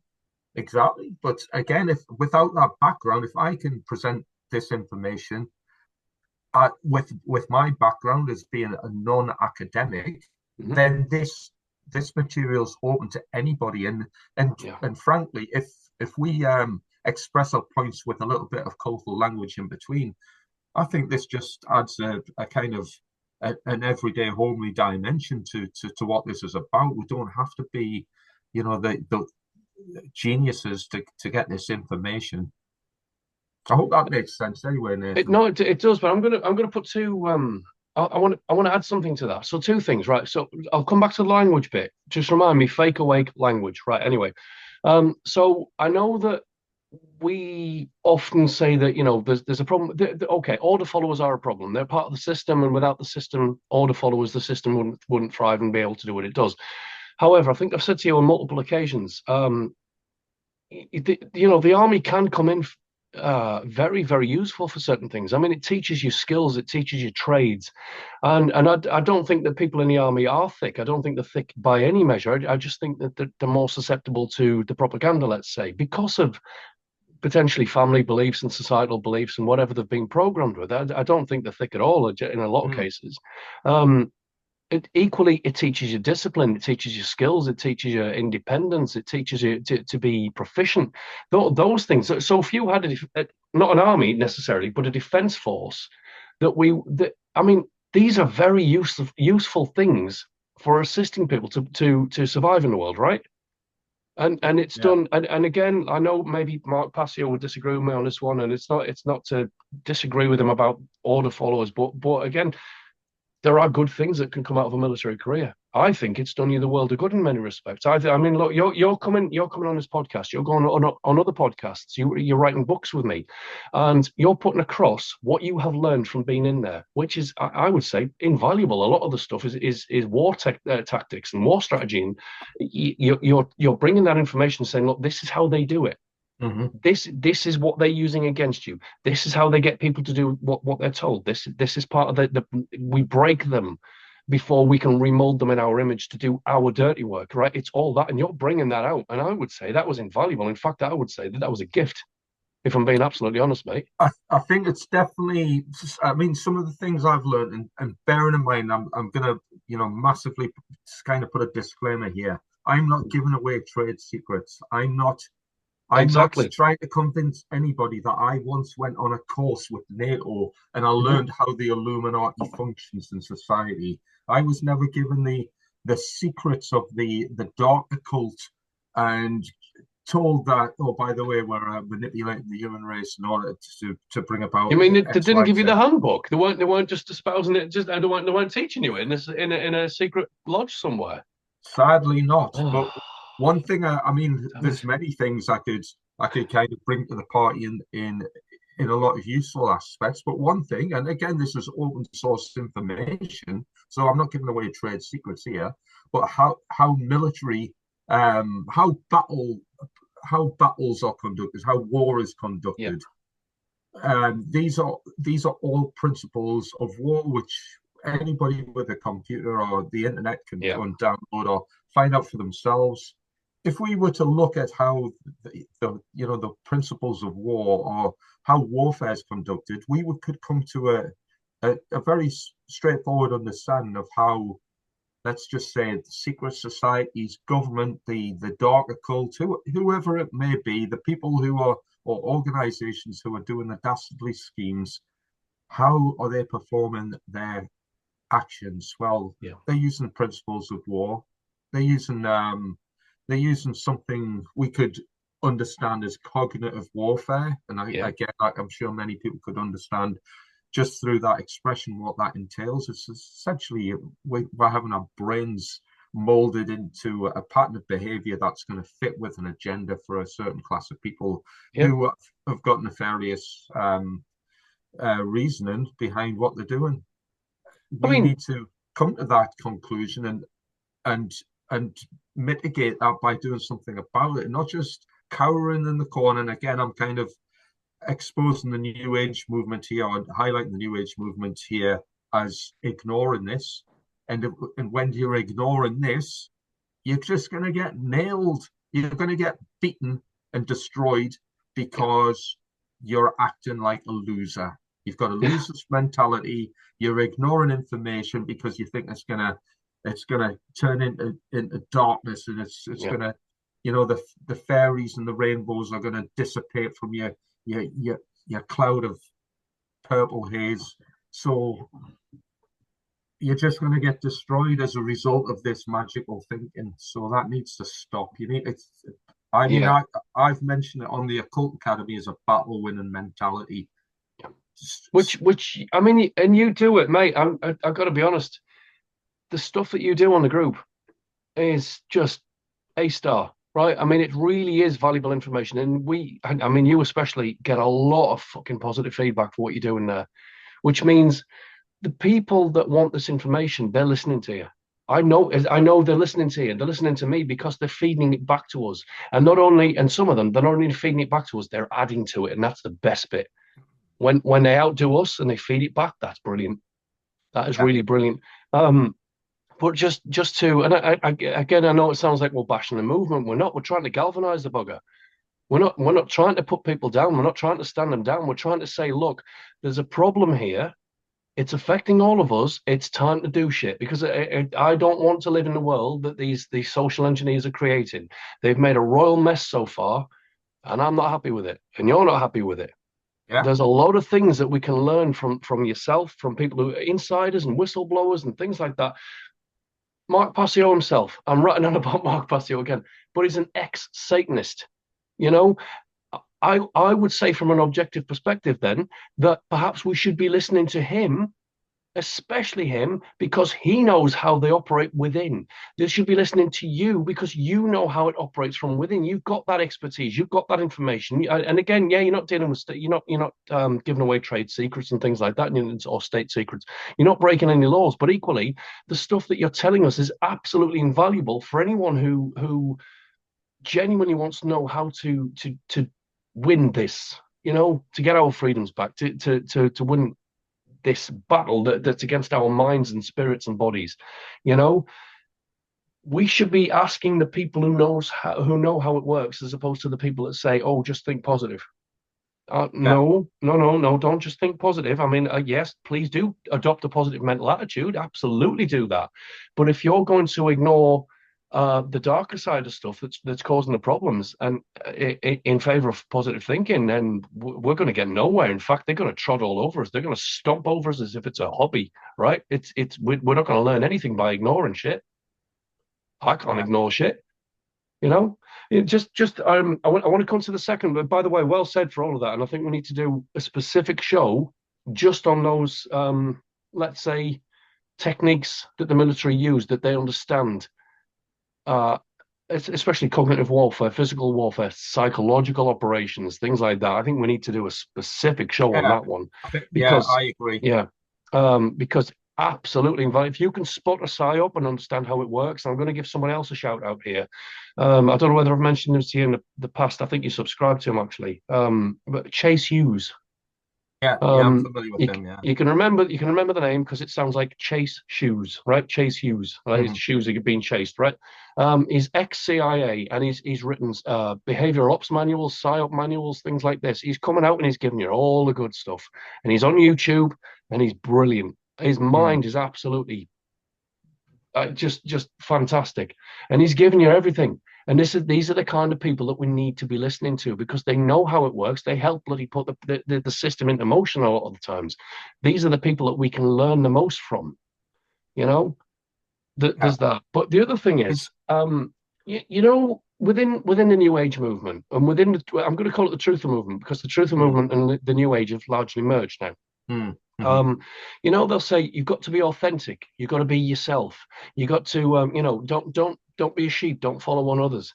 Well, okay, I took that advice to heart when I wrote the book. Now, the way that I wrote the book, there's a lot of swearing in there because I swear in real life, right? Yeah. And because when I get passionate, I swear. But equally, when I do swear, people think it's fucking comical, right? Not all the time, but I'll make people laugh with it. They'll think I can say something and it'll be hilarious, and I can be derogatory, but put a comical slant on it. But equally, I can put truth in there, or I can give people a realization, and then I'll get counter people going to me, oh well, maybe you're swearing too much in your book, maybe you should take the swear words out. And it's like, well, no, because that's me. And if I write another book, so I'm writing a book on Christianity at the minute, right? And Hmm. so swearing's not necessary in that one. I don't need Yeah. to rely on swearing because it's a different slant. I'm coming at it from a different angle, right? And so that's fair enough. But when I'm using personal anecdotes to try and make light of a situation that's really heavy to start with anyway, sometimes a few swear words actually make people chuckle. I've had emails that have said, "Do you know what? I know there's a lot of swearing in there, but it's comical the way you've done it. It's made me chuckle." And I thought, Yeah. well, good, because if it's making you chuckle, then it's lifting you up a bit, you know. But it's all this stuff that's on the one hand they're saying be authentic, and on the other hand they're saying don't be authentic. And it's like, well, this is the fake awake. This is the fake awake mentality, Hmm. right? It's if we understood human psychology a bit better, generalized, like as society wide, if we just understood it a little bit better, just took the time to go and figure it out. God, I mean, the stuff that we could achieve if we understood our own psychology, that would be a step up just on its own. Yeah. You know, and it's I not mean, it's not difficult. You've just got to want to do it. You know, people say to me, how did I? So I used to be for the viewers watching. Sorry, I'm gonna go off on a mm, personal rant again. mhm. I used to be 19 stone. I used to have about four chins. I used to have like three sets of man boobs and a big belly. And I was very unhealthy, and I had asthma, and I had any Mm, number of mental health conditions and physical health. It was all racking up. I was on mhm. big pharma, the lot, and I could have continued that way, really, but then something happened to me, and a couple of things happened to me, and I thought, right, okay, there's a problem in here. That's where the problem is. So I started to fix the problems in here, which meant I started to take care of my body, right? And it's only when you realize that there's a problem with your own thinking is when you can start to improve it. And the whole idea of critical thinking is to be critical of your own thinking, not anybody else's. I mean, yeah, please do go and analyze and investigate and do all of that. Definitely do that, right? But you've got to want to change. You've got to want to know the information. It's no use saying, I want to be an expert in science because whatever reason, or I want to be an expert in history. No, no. If you want to be an expert in history, then you've got to go and learn it.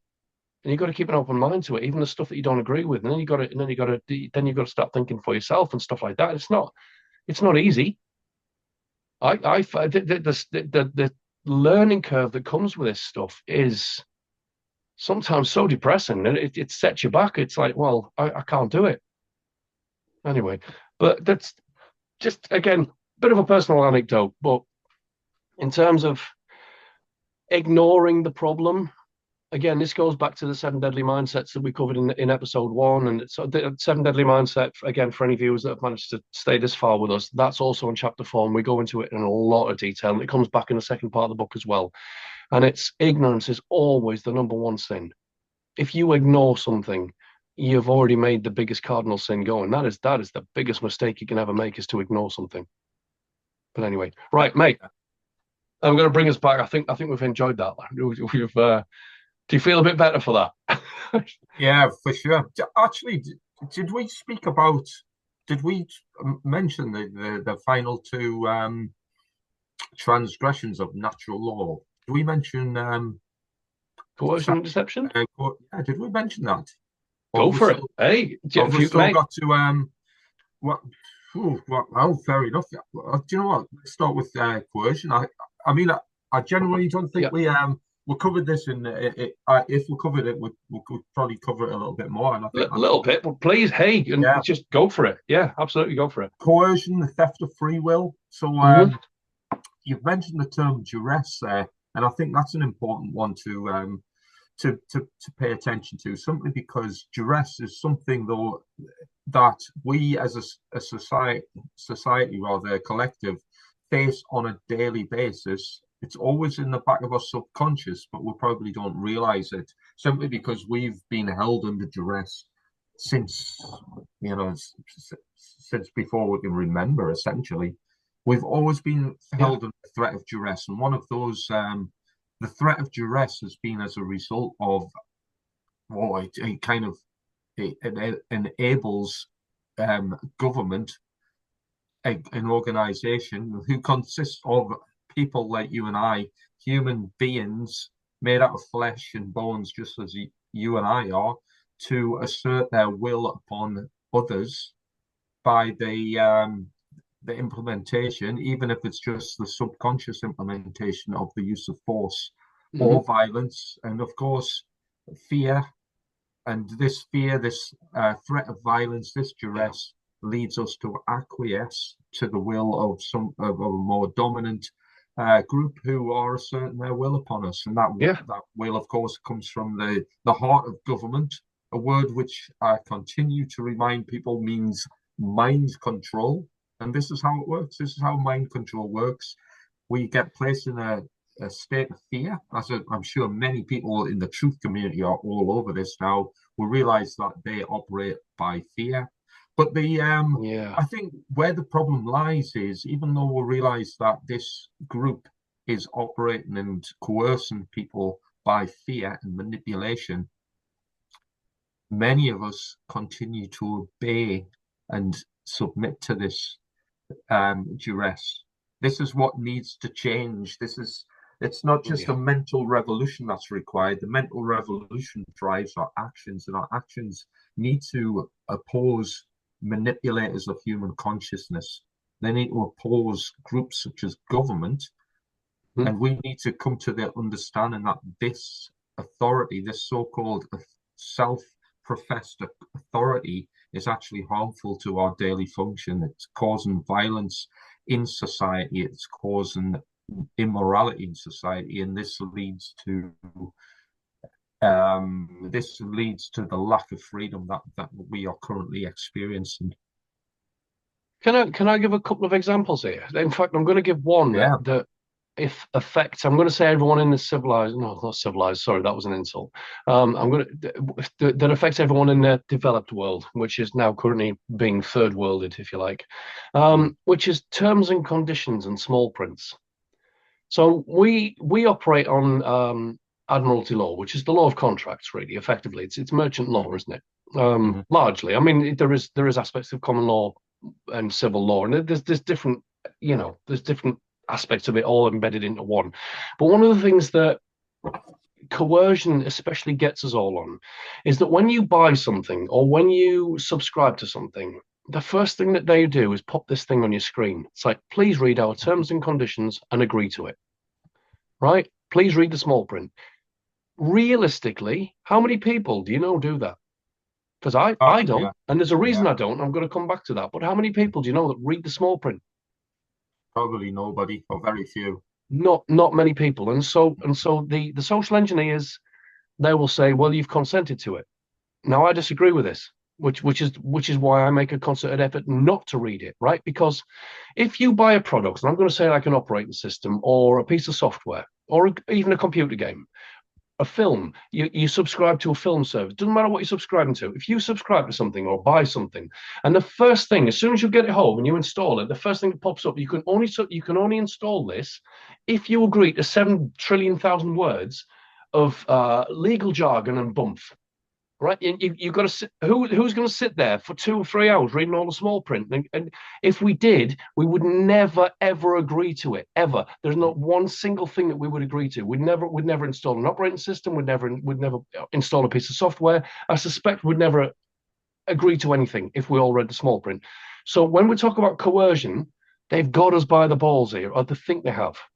They've got us by the balls because if we don't read the terms and conditions, according to the social engineers, we are consenting to that. Mm-hmm. Bollocks. If we've bought the product first, then by default, we should be able to use the product. If you were to say to us at the point of sale, and bear this in mind because I know this is going to sound insane. At the point of sale, you have to agree to all of these conditions before you can take your telly home, or before you can take your Xbox home, before you can take your game home, or whatever the hell it is. But we're going to sit here and read it all to you, and you have to agree to all of it. Absolutely agree to all of it. Nobody would sell a thing because nobody'd fucking buy a thing because we'd never agree to this. So this is coercion in action, right? So all the small print, all these little legal agreements and all the legal jargon where they say that, oh, well, we've agreed to it. No, we haven't because we haven't read it, which means we're not fully informed, number one, which Yeah, means we can't fully consent because we're not fully informed.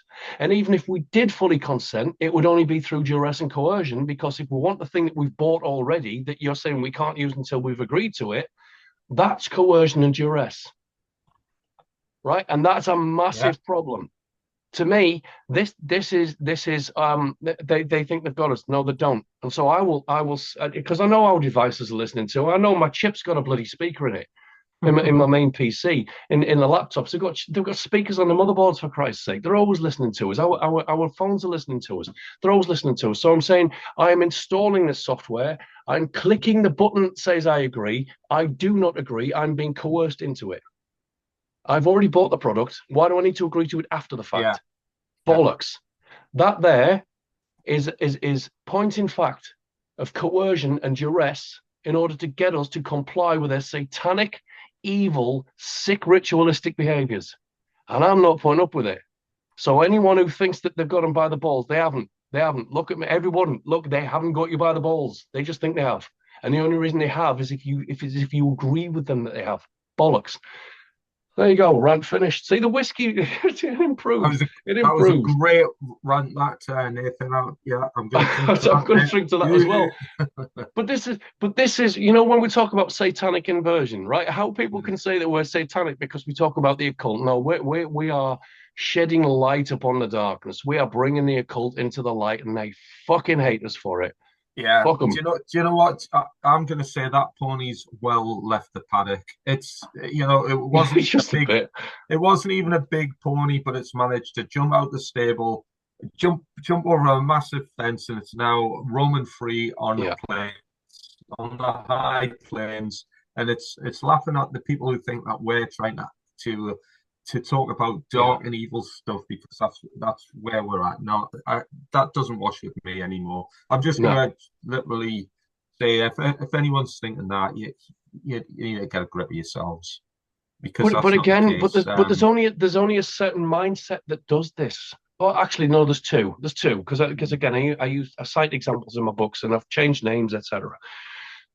It doesn't matter whether you're extreme left brain or extreme right brain, you're going to fall into this trap. You're going to hmm isolate people because they don't agree with you, and it's either going to be because they don't agree with your naivety, or because they don't agree with your skepticism and rigid mental state. If you are stuck in a mental imbalance, which again, polarizing dialectics is the official term for this. If you are stuck in one or two of the extremes, you're an extremist, right? Let's be honest about it. If you're imbalanced, the scales are doing that. Rebalance them, change your perception, and look at this for what it is. And again, it doesn't, like you said earlier, it doesn't take a degree to figure this shit out. It just takes an open mind, but it takes an open mind that's guarded against the crap, right? And that's what this Yeah. is. You know, all of those To- people that you and I, and we know many of them that have accused us of being negative because we don't believe in the bullshit, because we don't fall for the psyops. And again, there has been some psyops that I have fallen for, but I've got the Mhm, fortitude and the integrity to say I've fallen for them. Now I'm going to learn from that. What can I mhm, learn from that? And then and both of us, we go out and say, look, you've been had, and it's okay because we've all been had, but think mhm, about this. But they don't want to do that. A lot of them. There's two mhm. individuals that come to mind, and I'm not going to mention them because that will be bullying, right? And you're familiar with them as well. There's one particular group that's headed by a friend of ours. Wow. I Oh, mean, I oh think I've wow. already guessed the name, but I think I just, I it's all right. mean, You'll not again, be watching. one of them's in the legal profession, mate. It's like, oh, I think that's one of the reasons, perhaps that individual's got most to lose because he realized that if he accepts or if he rejects the delusion, he's yeah, kind of seeing himself out of a job. And I'll be quite honest, this is what holds a lot of people back. And just on this a similar sort of level of topic, I used to be a soldier, and I fully understand a soldier is soul dead. I I'm I just mean I speak. I'm going to put Yeah, it on the next screen just so it doesn't burn people's monitors out. So carry on. I'm just okay, putting mate. it on Yeah, that just as a placeholder while in fact I'm going to take the slides off temporarily. How do I stop sharing? Stop share. Right. I'll put us on the screen just temporarily. Right. Go for it, mate. brilliant. Here Yeah, you that feels a little bit more human. That I can actually see who I'm talking to. go. Um, but I was a soldier, and I was a soldier for many years, and I enjoyed it. I thought it was a great job and Yeah. stuff. I realized that my understanding I could not cash the checks I was writing. So, Yeah. I could not switch my brain off from my understanding in order to justify a job which was immoral and unnecessary. The only the only reasonable outcome is therefore you have to stop that course of action. If we're not prepared to stop that course of action, that means that we've accepted immorality and Right. we're living in ignorance. We have to do.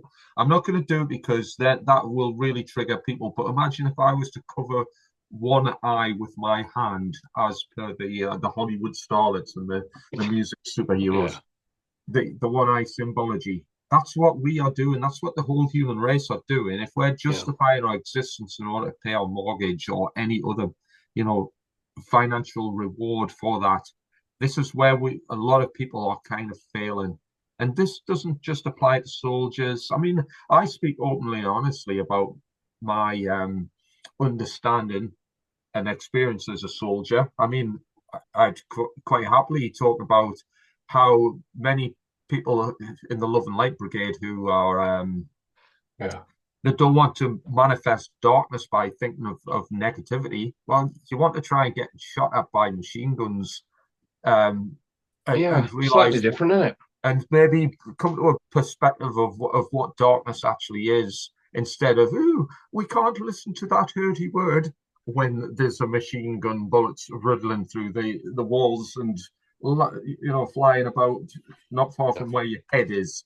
You want to maybe have a bit of a reality check there. I think some people, not that I'm suggesting that you go and get yourselves shot at, but Well, that'll be ridiculous, wouldn't it? But yeah, again, I mean, look, I can totally see where you're coming from. But again, not everyone knows the people that we know and have had the same arguments that we've had. yeah, I mean, we've had some interesting discourses over the years, but it's just, I yeah, mean, some of it's comical, mate.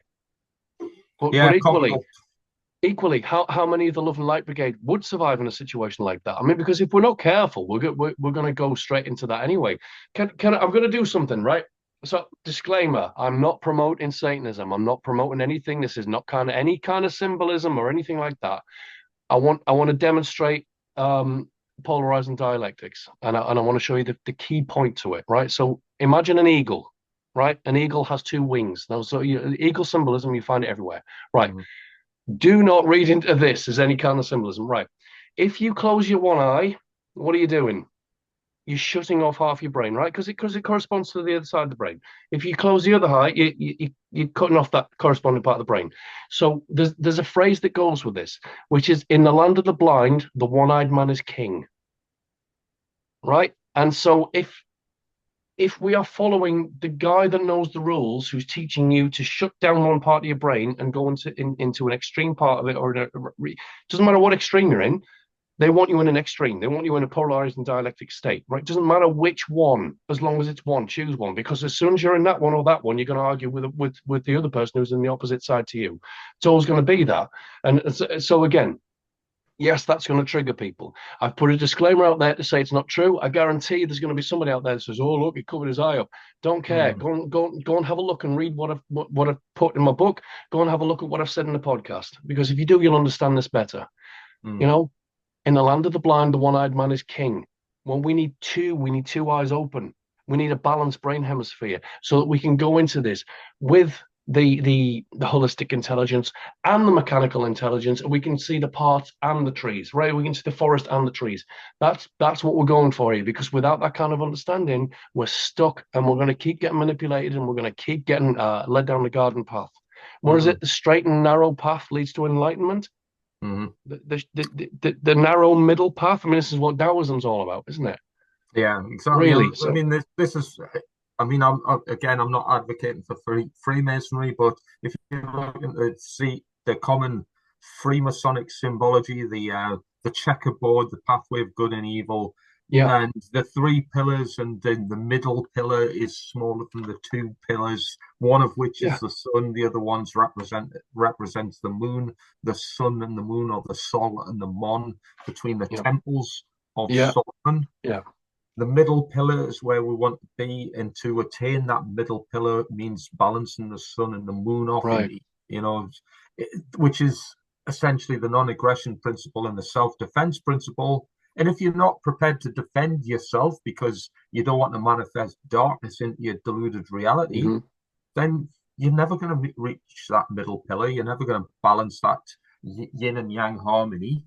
So all you're going to get is persecuted for entirety. And when you've got a whole movement who are Yeah, prepared to be persecuted because they don't want to delude themselves into accepting reality for the way it truly works, then that's what the rest of the world's going to experience based on their, if that's the yeah. aggregate of society, that's what we're going to end up manifesting while you are talking out your backsides.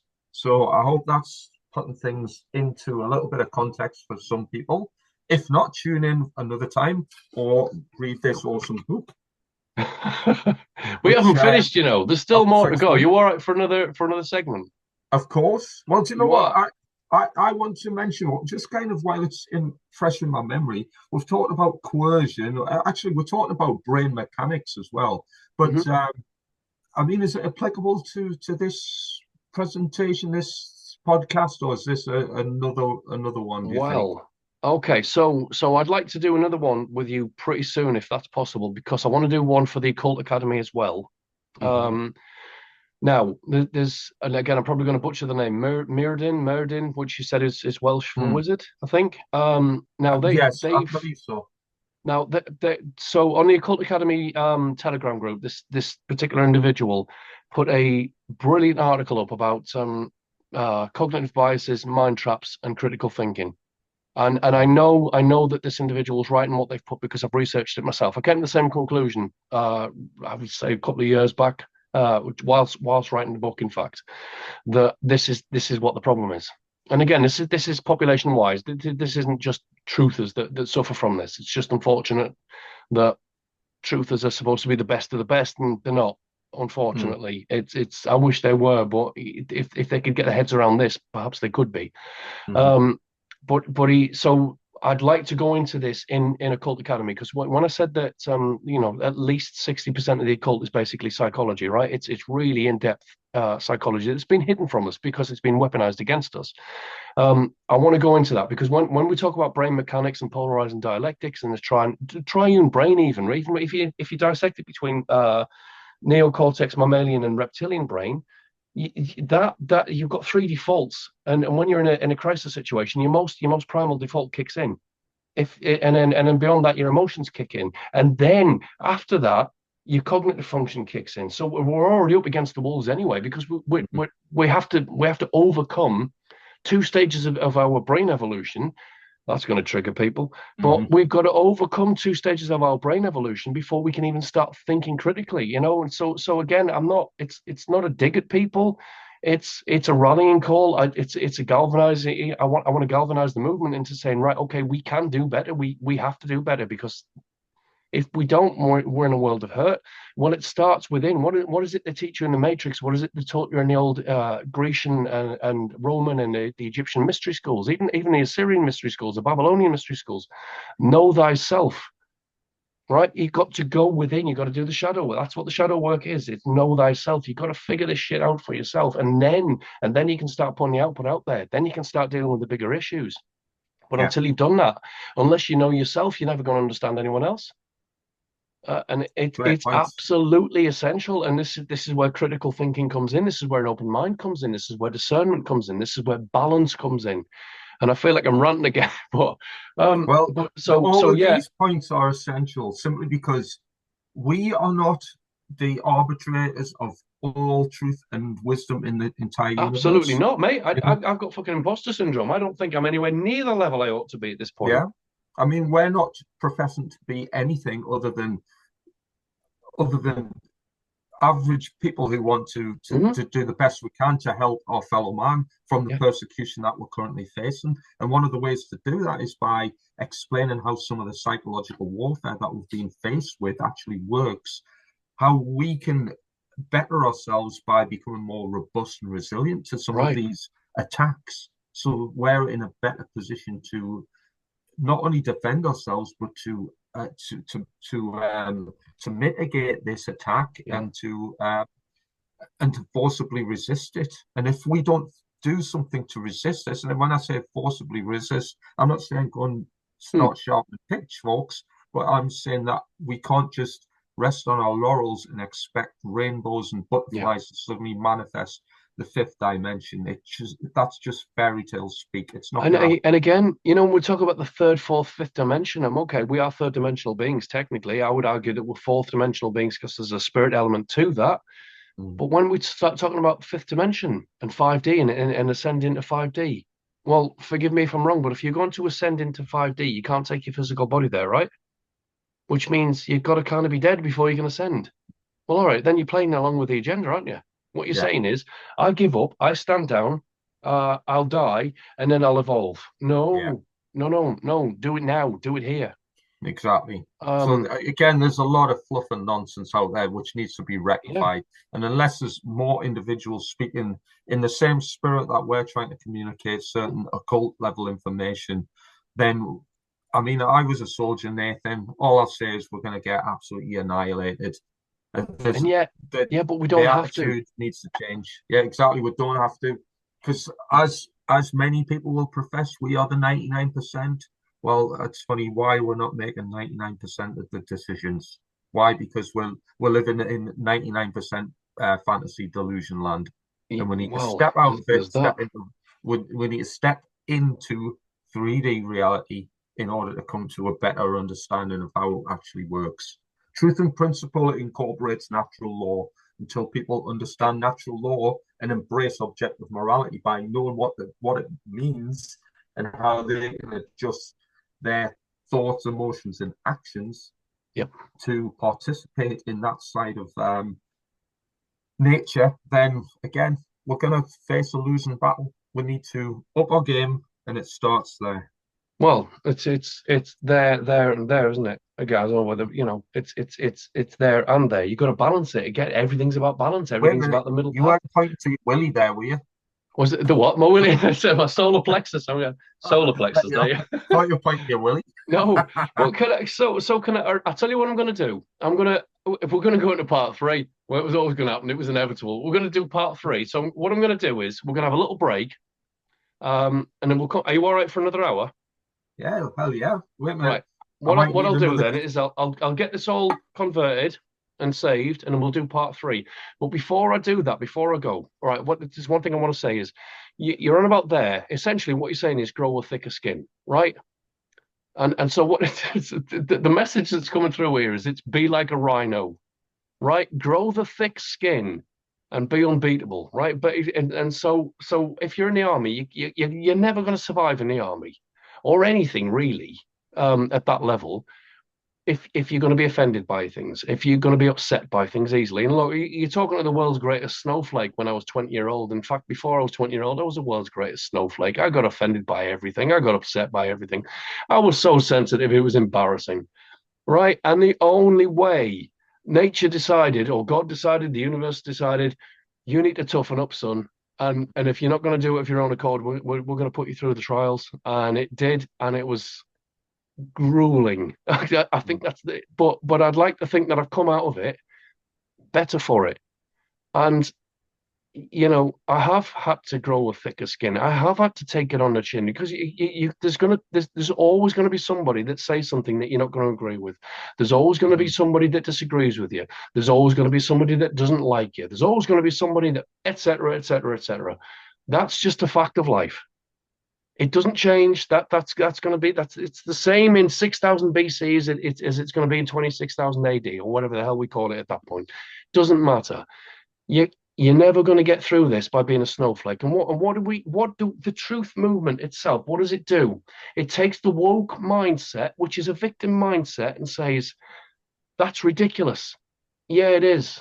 But equally, if you're going to get offended because I don't agree with your religion, because I don't agree with your politics, because I don't agree with your flat Earth, because I don't agree that the white hats are going to come and save us, that I don't agree that happy thinking and positive thinking is going to get us out of this mess without looking into the darkness, then you're being a snowflake. You're being mm. woke. I Yeah, mean, there's exactly. no other way to put it. You're being woke, and you're being woke, and And you're having to go to the woke mindset for this. and do you And know by what? woke, All I of mean that is it's victim mentality, isn't that's it? just mind control, isn't it? Being woke is just Massively. professing that you're a victim of mind control. Yeah. Actually, professing that you're a lunatic, imbecile, Again, victim yeah, of but mind we don't control. have to be. This is the thing. Sorry, mate. I'm. It's the bloody whiskey. It's the whiskey. All right. The thing is, we don't need to be this. We can be better. We genuinely can be better. There is so much potential within this species. Really, really is. We can be so much better. We've just got to Massively. drop the mind control, which means taking back our own mind so that nobody else can control it for us. You know. Exactly. I love that. Do you know what? I think we should call this episode Three Whiskies and the Truth because that's pretty much nailed it. We need to stop thinking fat plebs who call themselves government or ministers or politicians or prime ministers or presidents from telling us how to live our lives. Live your own fucking As if life. as if Not, as if they give a shit about us, right? yeah, They don't care.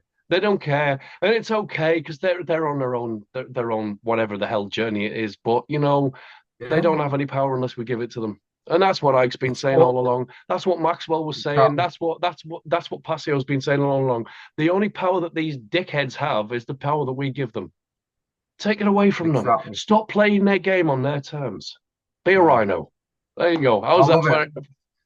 Let's be a rhino. I'm sure rhinos drink beer, so I'm going to crack open another can for the next subject. I'm sure rhinos drink whiskey, mate. I think you need to crack the amaretto over. I don't. What is amaretto anyway? Is it like nut based or Actually, what? it's not amaretto. This isn't product placement, but this is Oh, Cointreau. oh, I don't know This what is that is. uh, it's a liqueur. I don't know. Do you know what? I'll read the label. I'm pretty sure it's got like it might be an orangey based whiskey type drink. Pretty Oh, tasty. okay, I do recommend it. It's fair enough. full of potent alchemy. So yeah, It's full of get it drunken down the alchemy. hatch. Right, Get it mate. down the hatch. Okay. I'll tell you what, we're going to take a 15-minute break. While you and I are, the audience is going to take probably about a 10-minute break if they want to watch part three. So we're going to come back for part three. We're going to have a little break in between that. Thank you for watching again. Steve, anything you want to say before we cut off for part two? Hey, stay tuned for another titillating dose of the drunken alchemists performing their magic. So I would like that. Exactly. We'll go for Yeah. that. They're very, very white magic. Let's go for that. Right, mate. I'm going to end the recording here. I shouldn't really say that's so unprofessional, isn't it? Well, guess what? I'm not a professional. I didn't expect to do this. It is Right. what it is. There you go. Right. Join us for part three or part 57 or part 58 or whatever this gets chopped up into, or just part three, full stop. Thank you for watching, and we'll see you on the other side of this one.